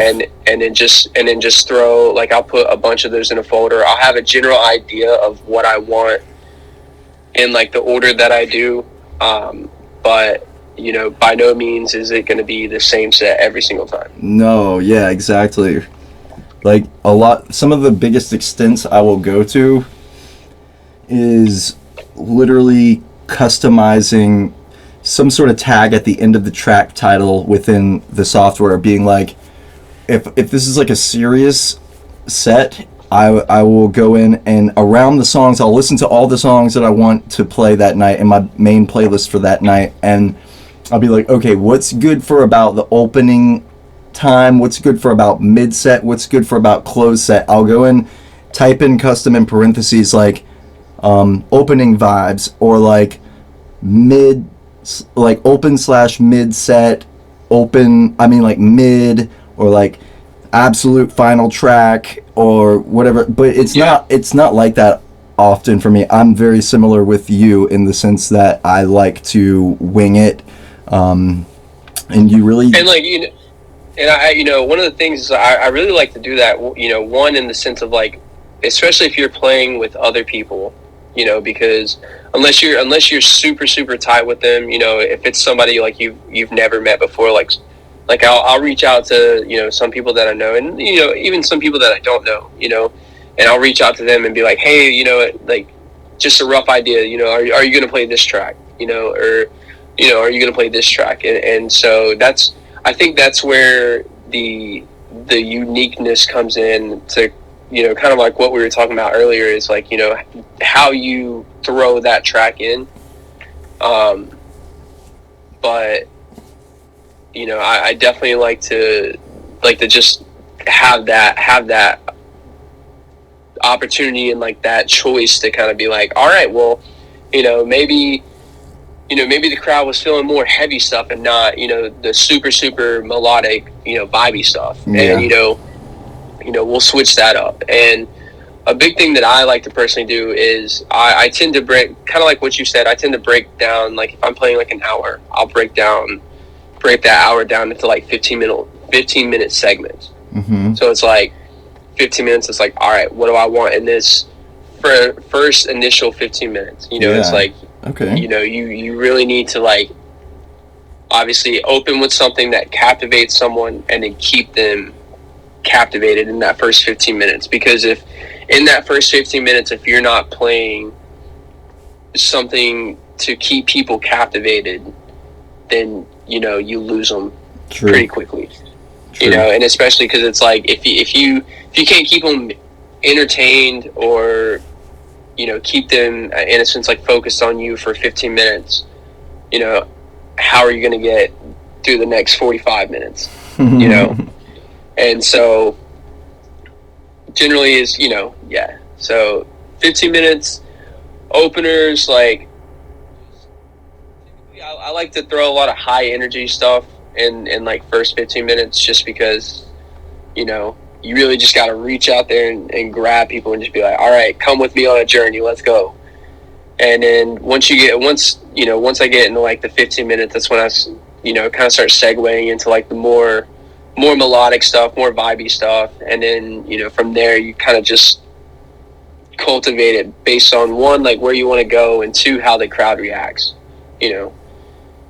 Which side note, I know this is going to be a little side topic here. But this is something that I feel like, especially with so many new DJs being like, so many people are wanting to pick up DJing, which is awesome. It's an incredible thing because, you definitely, I feel like the more people that are in the music scene, the more that it helps, because True. It just pushes everyone to be better. It pushes everyone to find a more unique sound. It pushes people to push the boundaries of things that you are supposed to do in music. But one of the best things that I could have ever learned, and I'm sure you can attest to this, is being able to read a room. Like, that is I think one of the best skills that you could have as a DJ. Like, obviously mixing skills, obviously, you should be able to mix like 2 tracks together, but I feel like the importance of reading a room is so underlooked, just because, you could go into a bar and you could literally play 2 to 3 hours of literally absolutely anything that you want to play. Anything. Technically speaking, you don't have to play what people want to hear. But you're going to get some weird looks. You're going to get people that you're just not going to get that attention and that crowd reaction that you want. Whereas if you're reading a room and you're like, okay, these people are really, really messing with, wubby stuff, or these people are really messing with that heavy, rhythm style bass, and or whatever entails you to go on that journey that night. Just because I think that is something that a lot of people overlook in regards to the skill set, in regards to doing the whole experience. Yeah, it's very important. That's what I like to call dance floor psychology 101. And what I will do is I'll still keep it pretty open format, even for the bassy EDM gigs, and it's because one style of music will just become stale after a certain amount of time. Like, to me personally, a lot of these people, they'll just throw, and no offense or a hate at all, because I'm not racist when it comes to anything. So I don't care, I accept all music genres, but yeah, an hour straight of rhythm is not my cup of tea. Some rhythm here and there with some LS Dream here and there, maybe Said the Sky, really just whatever, some originals, blah blah blah, you name it, dude. There's just a lot of basses that I like to hit throughout the course of a certain amount of a set, depending on how long the set is. Yeah, 100%. Yeah, 100%. Because I mean, you're definitely right, man. It's it's like you said, it's not knocking anybody that that's their genre, and they really are honing in on it. It's just I like you said, it's I'm a big, to touch back earlier, it's like I said, I love house music, man. Love house music. It's funny because the idea that you have people that are, there's some people in the bass community that are they cannot stand house, cannot do it, and they're racist. Excuse me. And then there's people on the other end, on the house side, that are I can't do bass music. And where I'm just right in the middle of I could go to either one of these stages. I'm I could do either one, and I'm still gonna have a great time. and that's why we love you. So that's what, yeah, it's that's why, I don't know, man. It's just that's why I really try to incorporate a lot of different styles, and a lot of different builds and stuff like that. And even BPM switching, it's sometimes there's always that stigma that kind of goes with, well, it's if you're a bass artist, you can't play house. And it's well, who said that? who it's like who dictated that? Like, you know, it's like, granted, I feel like you definitely need the right segue into it, but, you know, to think that you can't necessarily play that genre because you're already in one genre is like closed-minded. I mean, it's like I hear you, but also it's like you know, there's no, that's I guess like the beautiful thing about music is there's no wrong way to do it. Dude, you know? Exactly. And one of my favorite things to do is to switch up the BPMs on people, dude. I feel stale after a while in any BPM, and it's one of the things that I like to take pride in being able to do that other people don't like to do or think is like DJ faux pas, because it's just like something that came to me very early on, and I will put my BPM sort of plus minus from plus or minus 8 to plus or minus 50 if you're in Serato, or wide if you're in Record Box, and I'm used to that sensitivity on the tempo slider, so I can go from literally things that are very hard to mix together, like say 80 BPMs and 120 BPMs. I'll find a segment within that 80 BPM track to loop that is a very opportune, easy to tempo stretch in a way, tempo shrink, whatever it is. I will go from high to low, low to high, you name it, dude. That's just one of my trademarks. And sort of loop it, or if it doesn't need to be looped and it's a big enough break with like a nice thing going on, you know, it's just dependent, and then just scooch them along, bring it right up. And it's always this exciting, because music, part of the thing about it is tension and release, and you create this tension. There's something about that breaking the rules thing that I think really gets through to the people, and it's always awesome to just go through the set knowing that you're breaking rules, doing something different, and then people afterwards are just obsessed. And you know, you go back. I love recording the sets so I can reflect on them later, and that's one of the biggest things that helps me improve. Is it's like if you're a football player and the game gets recorded or the practice gets recorded, and you go back and you watch, listen, whatever, if you're a football player or a DJ, and you really start to realize a lot of things in hindsight. Okay, this transition could have been a little bit cleaner in this regard, or maybe I should have mixed into this track a little bit sooner, or you name it. I love just randomly, since we're on this topic, just bringing in little surprise clips like right before a drop. One of my favorites recently is the I'll just be scrolling through my tracks and something will jar my creativity. Like I'll just pass by Gangnam Style, and I already have that one thing hot cued right before the track. I'm just like, like 3, 2, 1, go, psh, whoop 'em Gangnam Style, and then like go just into the. Yup. There's something about those surprise clips, and especially like as we progress like into, you know, the music that we are and everything. You know, I have no problem saying this. Like, Myrtle Beach is not a great nightlife area, and it's no hate or anything like that. It's just calling it for what it is. Okay.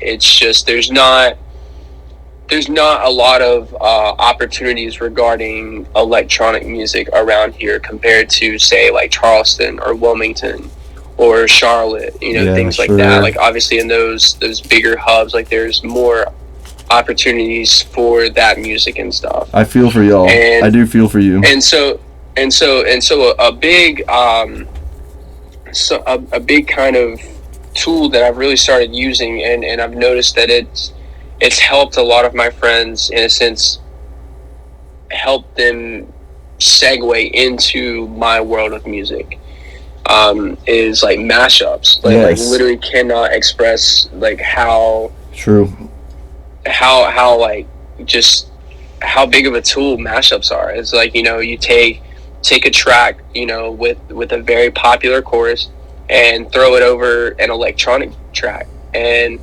next thing you know, like, you know, you have someone that's vibing to the music without them even realizing that they're like vibing to like that track. They're finding the relatability in the vocals or the chorus, you know, that was played in.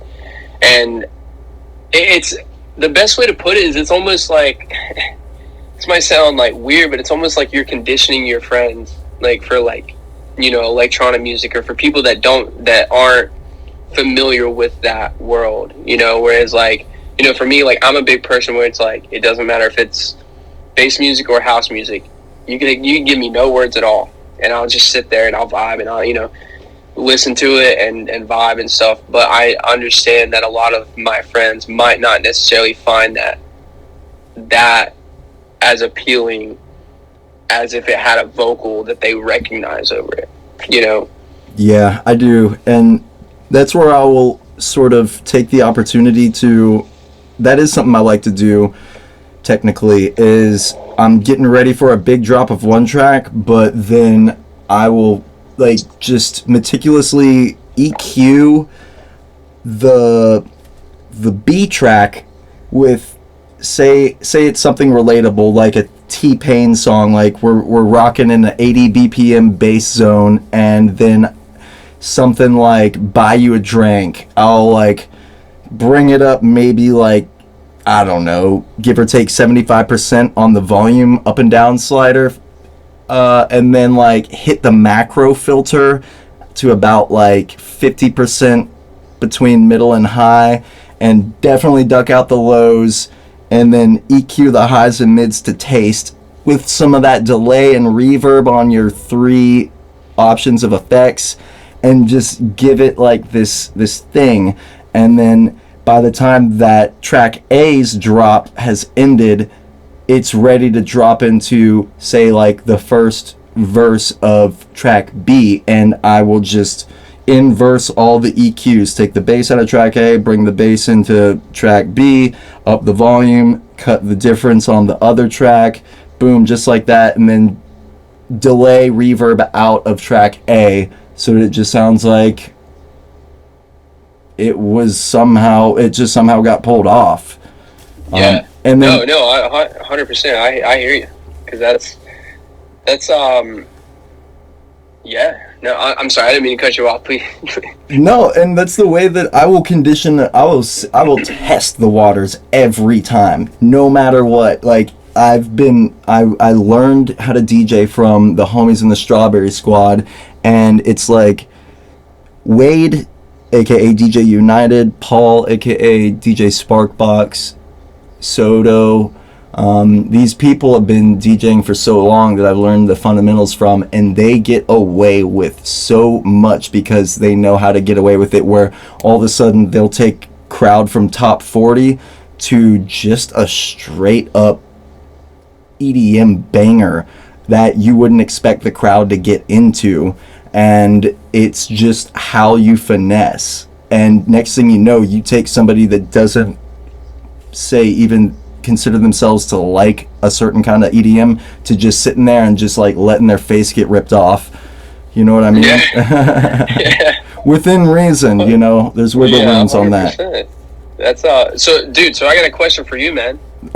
Word, let's hear it. So what's and I like to ask a lot of the DJ homies this, what is like your biggest DJ hot take? Like one of my favorite tracks to spin? Or just a hot take, like something that is I guess like a thought that might be considered controversial in like the DJ community. But I wouldn't even say controversial, but just like I guess that is the best way, you know.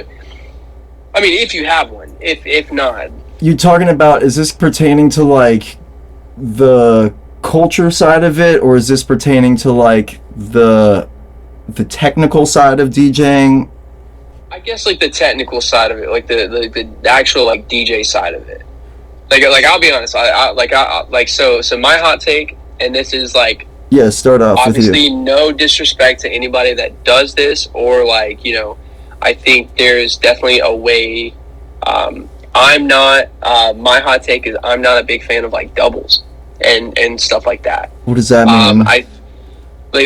Basically where when you're chopping. Oh. And then you just floor both faders, and then you know, a lot of people like to do that, and like that's awesome, dude. Like do your thing, like, you know, that's what makes.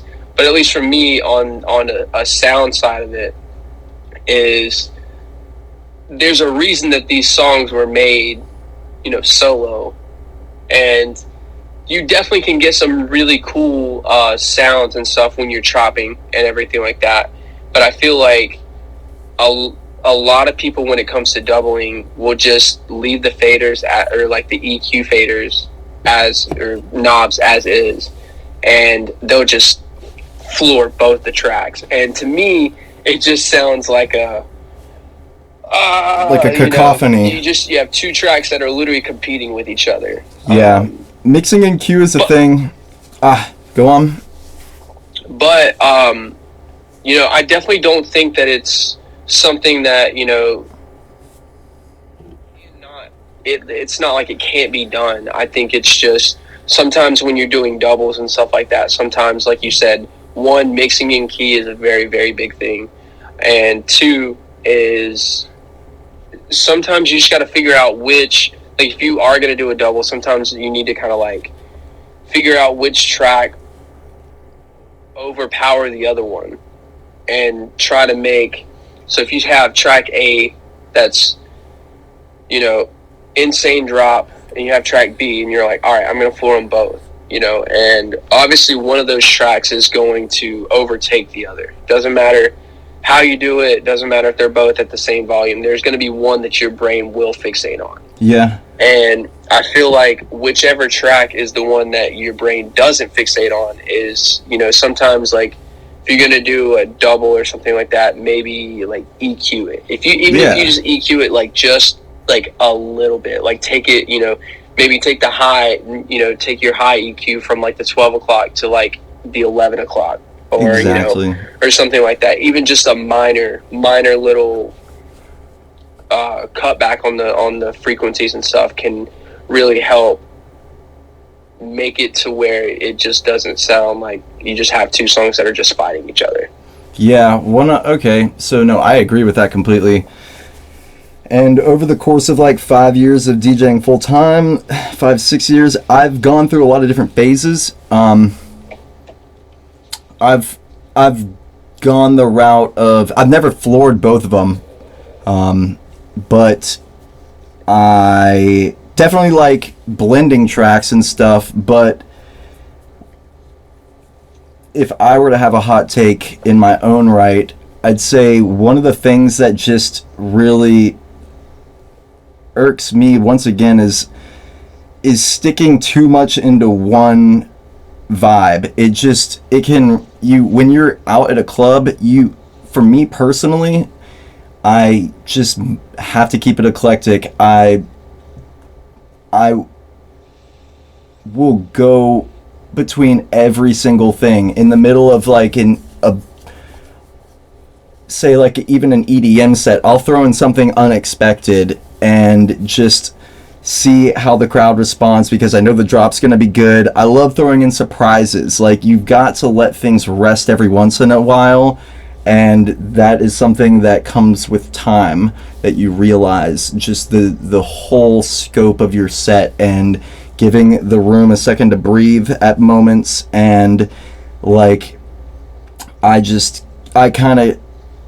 it depends. It just really depends, man. Certain times I'll keep the energy going, and certain times I'll cut it back. But I can just get bored easily. I like for people to be creative in one way or another.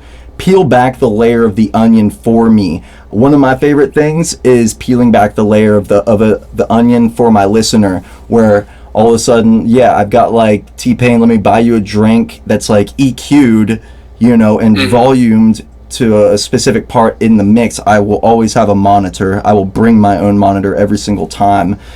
So nothing is worse than having to mix from the from the backside of your speakers. You don't know. Oh my gosh. You don't know how it sounds. You don't know how it sounds, really. That came with time too. But yeah, where I say I'll be like playing something heavier with like a more top 40 like vocal in there, and then I will just sit there, take the heavy drop at like an opportune point within its composition of the drop, and sort of either like completely cut out the volume just to let that other thing be there, or maybe like high pass it and then like bring it back in. Yup. But yeah, some other things, my hot takes is too much microphone talk is very annoying. Too many beat tags of your own can be very annoying. DJ, it's me. No,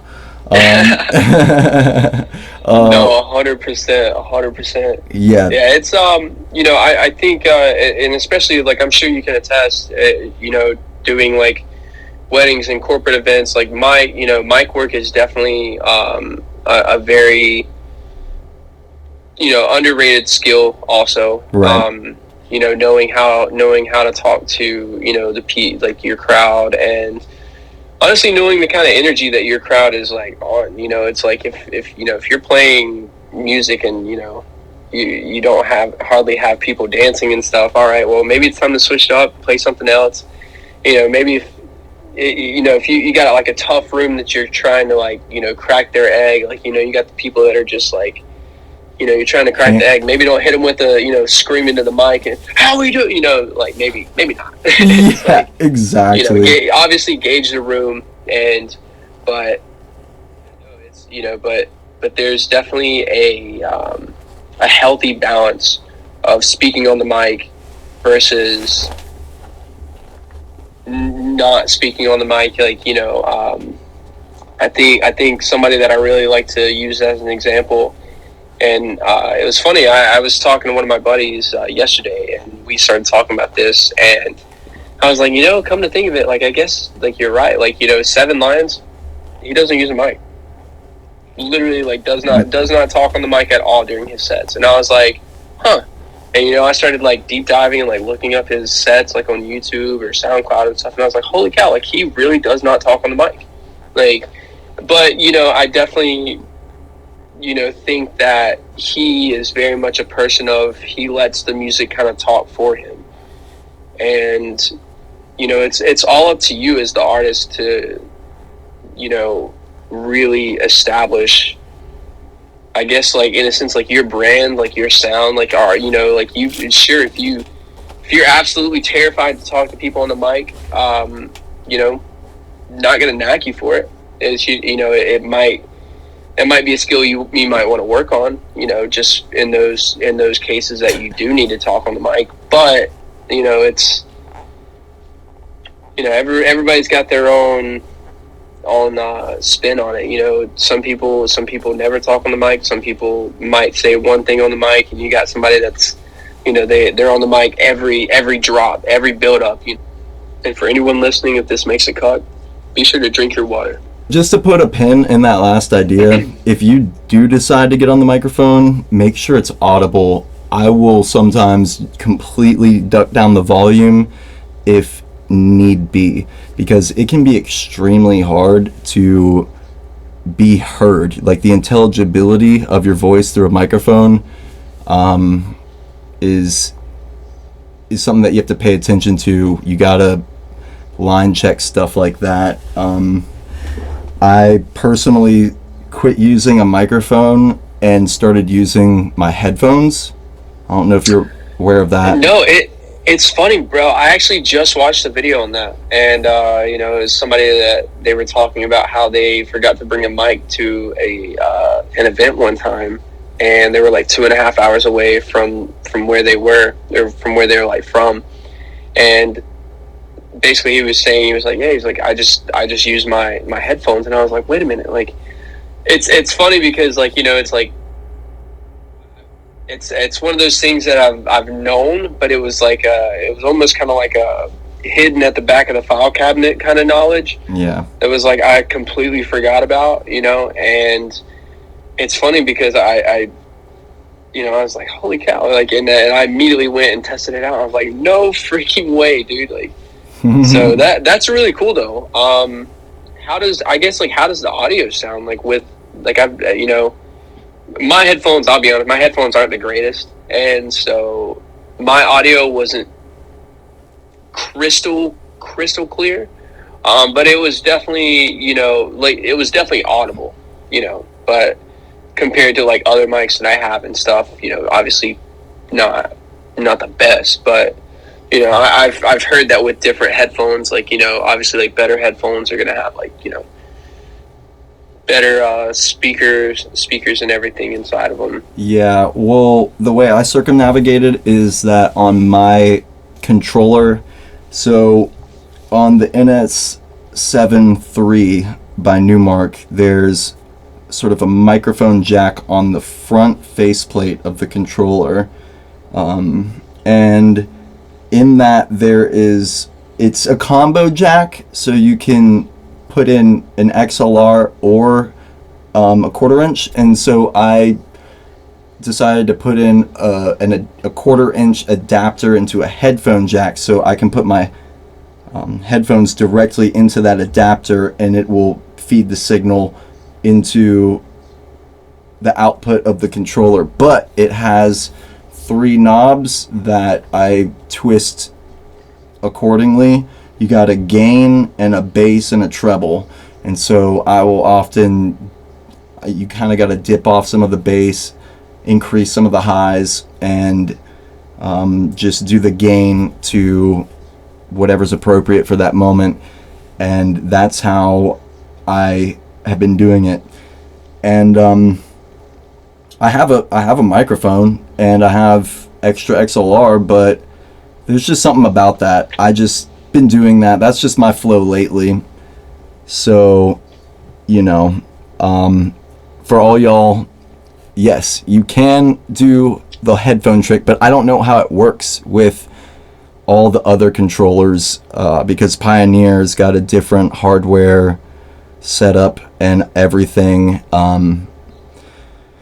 It might not be as easy on another controller as it is for mine, but I'm fortunate for that. But yeah, so. I mean, that's sick, man. I mean, hey, if it works, bro, if it works for you,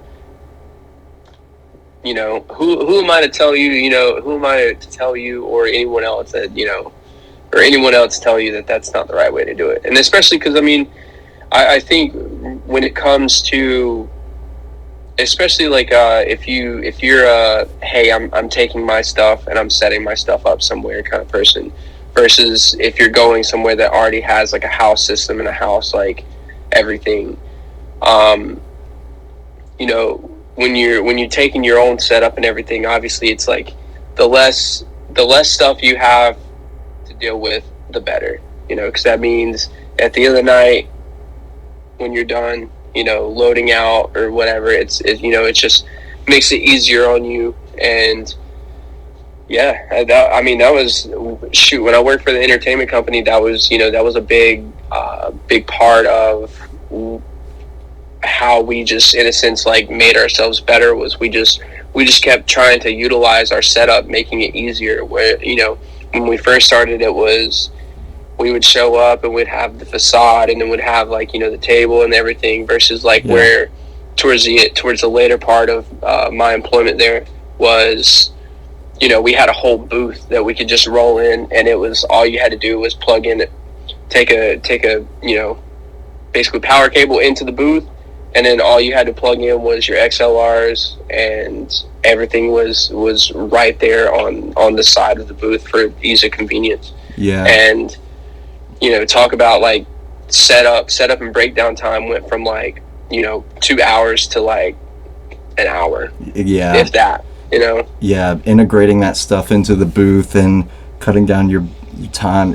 It's all about that, man. You never know what it's gonna be like to load in and break down. And yeah, you got to streamline your system, man. It's like simplicity is the ultimate sophistication, and that's just something that will come with time. And let's see, we're at about a 2-hour point, which is good because it feels like an hour, man. And I love the longer podcasts, dude. This is what I like to call the bonus round. And is there anything else that you'd like to plug or say or talk about, ask, you name it? What is it? So the 21st, this Saturday, I'll be playing at a bar in Myrtle Beach called Barfields. It's an electronic winter solstice event, and there's going to be some really, really great, talented people in there. Solid Alibi, who I believe you had on your podcast a little bit ago. Yeah. What is it? I think there's an artist by the name of Bree coming in from Charlotte, I believe. And there's quite a bit of people on that lineup, and it's definitely going to be a really fun night. From what I've heard, the production side of it, they've really honed in on it just to give people an experience and everything. That's like the next big show that I have planned. I want to go to that one, actually.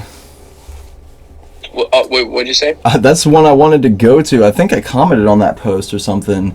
So yeah, nice. Y'all pay attention. Barfields, Barfields.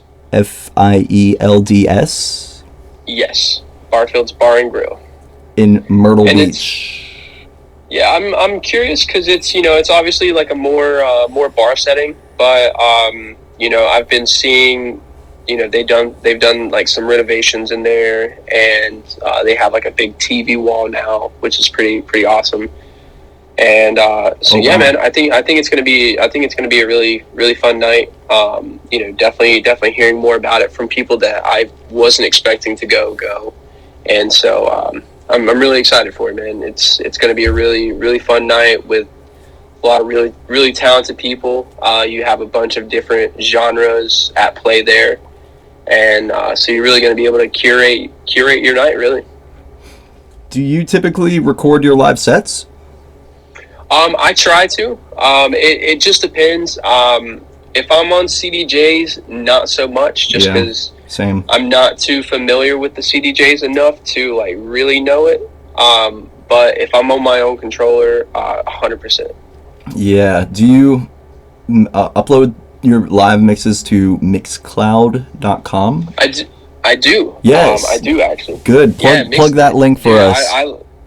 What's up? I'm sorry. Sorry. Plug that link for us.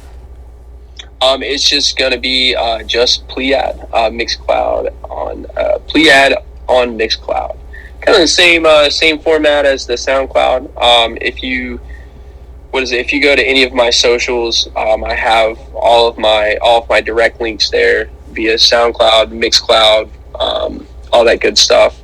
Definitely check it out. I know Mixcloud isn't, or at least I don't think that it's utilized as much as it should be, just because I've listened to some incredible mixes on Mixcloud very often. Yeah. And there's a lot of people in there. A lot of people like to put their mixes on SoundCloud, but I think Mixcloud is, I tend to put them on both, just in case, because there are some people who are like, I'm just gonna listen to this on SoundCloud, and then you have some people like myself where I'm like, I'll, whether it be a road trip or whatever, I'll just put on Mixcloud, whether it be I'm cleaning, whatever, I just put on Mixcloud, throw in some mixes, and like, oh, cool, so. I thought the main breaking point between the two is that SoundCloud will be flagging your mix if it has any copyrighted material versus Mixcloud, which that will never happen. Yeah, it's definitely hold on a second. I think my AirPods just died. Hold on a second. Good. But yeah, so with that, that was definitely why I actually started using Mixcloud. Was a lot of the mixes that I had put up was just would not work. Basically, it was like as soon as I would upload it, it would get flagged almost immediately. And it's funny because I have homies who they can upload a mix to SoundCloud and it'll be like the most radio stuff you could possibly think of and no flags. Really? Yeah, and it's wild to see. Just because I'll text the person and be like, hey, like how did you get your mix through this? And a lot. Pretty much the main answer is mess with the BPM, mess with the key and the pitch. That's a good way to kind of get around that. Yeah. But if you're not necessarily the person that wants to go and do that per se, I highly suggest Mixcloud is 100% will give you that free roam to kind of just upload your mixes as is without having to worry about, oh, is this going to get flagged or copyright? It's because sure, you might get through that first 10 minutes of not getting flagged, but if it picks up any kind of segment where it's has a copyright, it will flag it and get taken down immediately. Exactly. I mean, even TikTok, man. I've had quite a bit of number of TikToks that I've literally basically had to remove just because it'll be a mashup that I will make or something, and I'll go and try to post it, and it'll be up for a day, and I'll go and check it the next day or something, and it's TikTok has flagged this sound, and then you go to it and it's just a silent video, so. I've had Instagram even take off things that were my own material where it saw it as a flag because I had already posted my track on all the streaming platforms, and so even though it was my original account posting my own stuff, it saw it as technically a yellow flag, and it foul.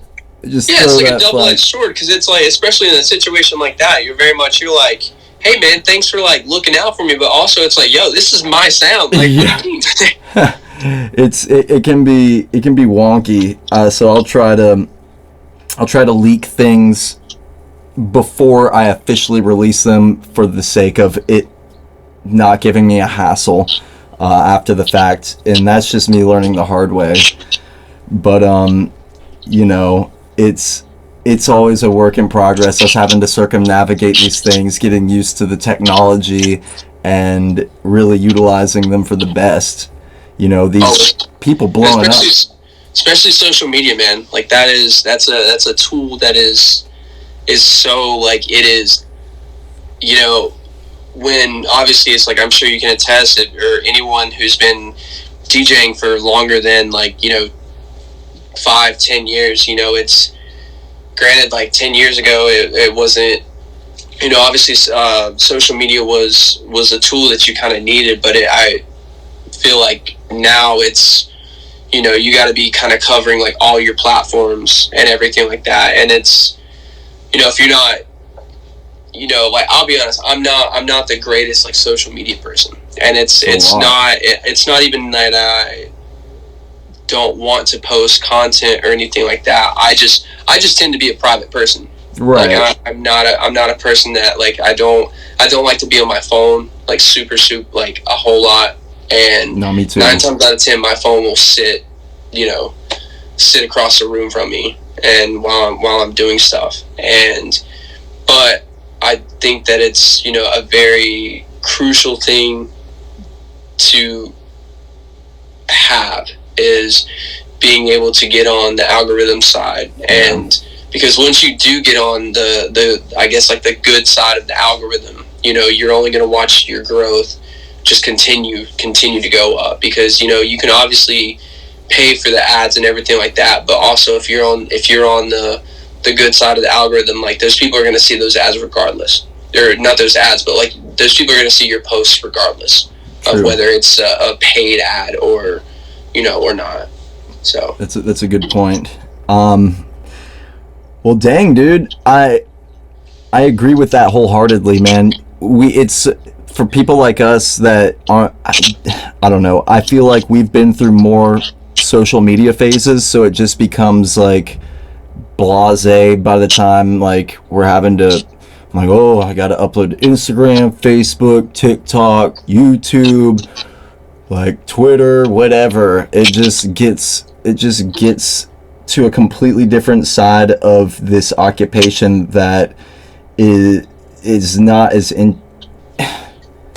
Man, we're trying our best, aren't we, dude? Yeah, no, that's literally the best way to put it, man. Is like, it's you, especially now, is it's very much of when you're going to get booked, one of the first things that a venue or a company is looking to hire you, one of the first things they're looking at now is they're looking at your socials. They're looking at your numbers. They're looking at it's like, can this person bring people, Exactly. And whereas, like, obviously I don't think that was I guess, like, as heavily focused on, like, back in the day. Yeah. But now it is, in a sense, it's kind of like your resume. It's kind of like your DJ resume.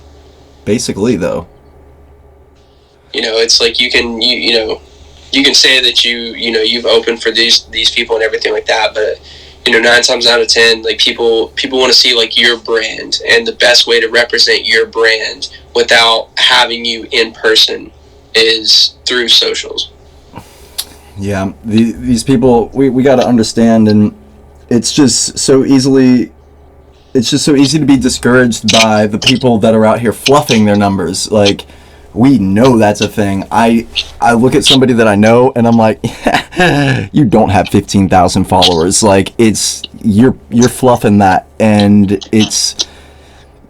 I can see straight through that. Like, it's the double-edged sword dilemma caveat thing between I'm sticking with organic growth and letting that try to show its precedence versus, oh, why do you have like 50,000 followers that you secretly paid for, and then next thing you know, like, but all your posts have like 5 likes or like 8, it'd be like 5 comments. Yeah, I'm like, that's doesn't work out. That's a big thing for me, is like, I don't, within the past couple months, I'm not really sure what's happened, but at least for me, like, my socials right now, I've been trying to monitor pretty closely, just because I'm starting to get a lot of, like, bot followers. Yeah. Like, like, it's so obvious that they're bots. It's obvious. Like, Jane Doe 82236L7 is following, liked your video. And it's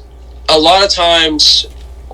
I apologize in advance for anyone listening to this that might have a username like that. I 9 times out of 10, you're probably gonna get blocked. It's nothing personal. It's just, I would much prefer to, like, have that organic growth, in the sense of, if I have 15,000 followers, like, I want, like, I want people. I want, like, real, genuine people who would, would interact with the post, not just a bot that's like, message me or DM me for a promo, or, or something like that. And it's just, you click on the page and it's just like no posts. They're following like 1,500 people and they have like 3 followers. Yeah, exactly. It's just a weird thing to the game, because you wonder what's going on. I think that TikTok has evidently more people on it than Google, Facebook, Instagram. I feel like Instagram is trying to keep up, even under manufactured bots that make it seem. Imagine Instagram creating bots in and of themselves to give people a false sense of engagement. I've been starting to, like you said, over the past two-ish months, I've been starting to I'll be looking at my phone and it'll be like that Jane Doe random number letter combination has liked your story or something, and I'm just like, dude, I feel like they're trying to keep the engagement rate up on a false level, hypothetically, because it could be all sorts of things. Like, why would I just get a random, and I go and look at the profile and it's seemingly nothing nothing to follow about it, like no there's no human touch. There's no call to action. Like, even it's not like, hey, buy my booty pictures here, or like, hey, cash at me money. It's just like, it's just a pure bot. And I feel like it's Instagram trying to keep up its engagement, like to keep you interested, like, oh my god, people are liking my stuff, I'm gonna be on Instagram longer so I can get more engagements and continue the dopamine rush through this app instead of another app.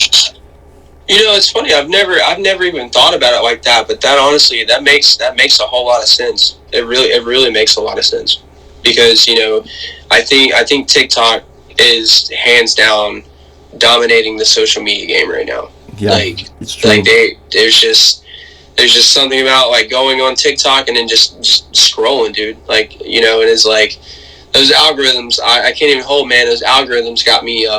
They got me pegged, dude. They know me. They know me very well. Their algorithms be hitting different, and this is something that I've discussed with a lot of my other guests, and it's just an important thing to understand because we have to get with the shits, and I think TikTok is now with it. Like, I had a music colleague come up to me quite some time ago and say, hey, well, if you're a musician and you don't have a TikTok, you're kind of doing something wrong. And I got a little butthurt about that at first, and then I realized that he was telling me something very valid, and I went ahead and put all my stigmas aside and started scrolling through and liking things that I liked in order to put the algorithm into a rhythm of something that I want to see. And now I enjoy it. It's weird because I feel like I'm just like mindlessly scrolling, but at the same time, it's not really like that. You can sit there and pay attention to the details of everything and come out on the other side with more traction. Yeah, 100%. And especially, I feel like you know, TikTok kind of leveled the playing field for a lot of people. Just because if you're not like an everyday poster, which I have no problem admitting, like I'm not an everyday poster. It's just there's just something about, you know, like I said, like, you know, 9 times out of 10 it's just like I don't even think about it. You know, it's not like granted, it's something I could probably work on, but it's also like, you know, like I said, I'm not somebody that, not to say that people who do post every day is, but I'm just not one to like really kind of like live through my phone like that. Yeah. You know, and not saying that people who do post every day do. It's just, you know, I'm a big person of like, I like to, like I said, I just like to live in the moment. You know, I never think of like, hey, like, let me get a photograph of this for my Instagram. You know, like, those thoughts are never my first thought. You know, it's always like, you know, maybe someone might mention to me, I'd be like, yeah, no, yeah, that's a great idea. You know, but yeah, like TikTok is leveled the playing field in the sense for the people who don't post every day can go on and post a clip or a video, and the algorithm might like that video could blow up, and it might not be tomorrow or it might not be the next day, but you know, in 2 weeks you might go and check your video and there might just be like 50,000 plays on it or something. You're like, well, hold up, wait a minute, you know.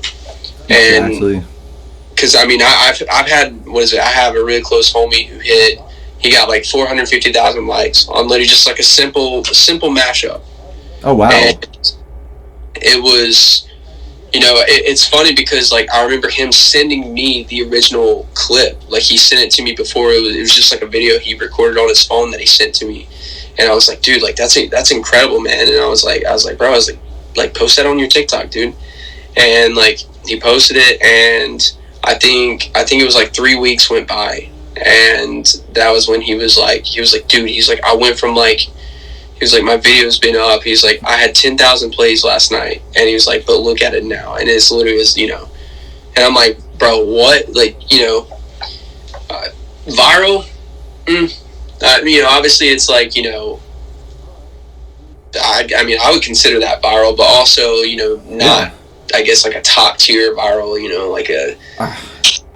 Nowadays, you get what I'm saying, though, no, right? bro. I mean, still, if I had even 450,000, you know, plays on a video is like, you're like, holy cow, the amount of exposure that you just got off of like one video. Yeah, I'd pop a bottle of champagne real quick if I got 450,000 on a. Oh, 100%, dude. Yo, 100%. call it a day, son. Yeah, and it's surprising. Just to put a pin in this episode, I'm gonna be doing a studio session with my roommate right after we get off this, and it's over some tracks that he had already focused on the TikTok aspect, virility part about it, and things that are like those songs or edits, remixes, you name it, that you just at first listen, you're kind of just like,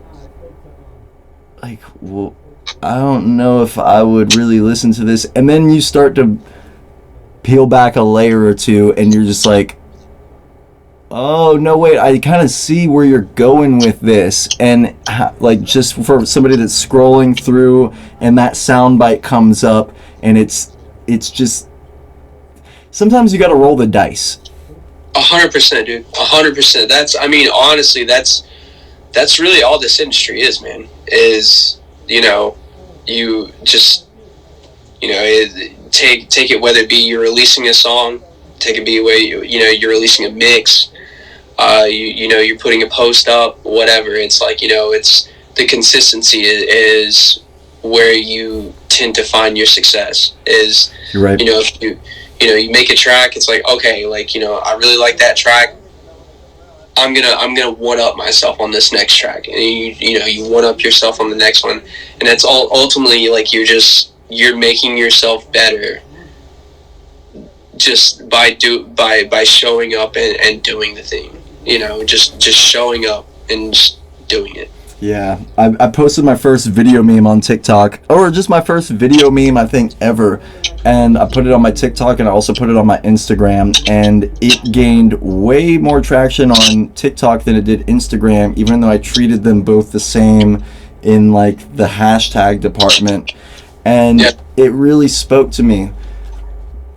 It really spoke about the relevancy of TikTok, as much as I hate to admit it, but TikTok started out as a music app. Their logo is a quarter note, like, and I've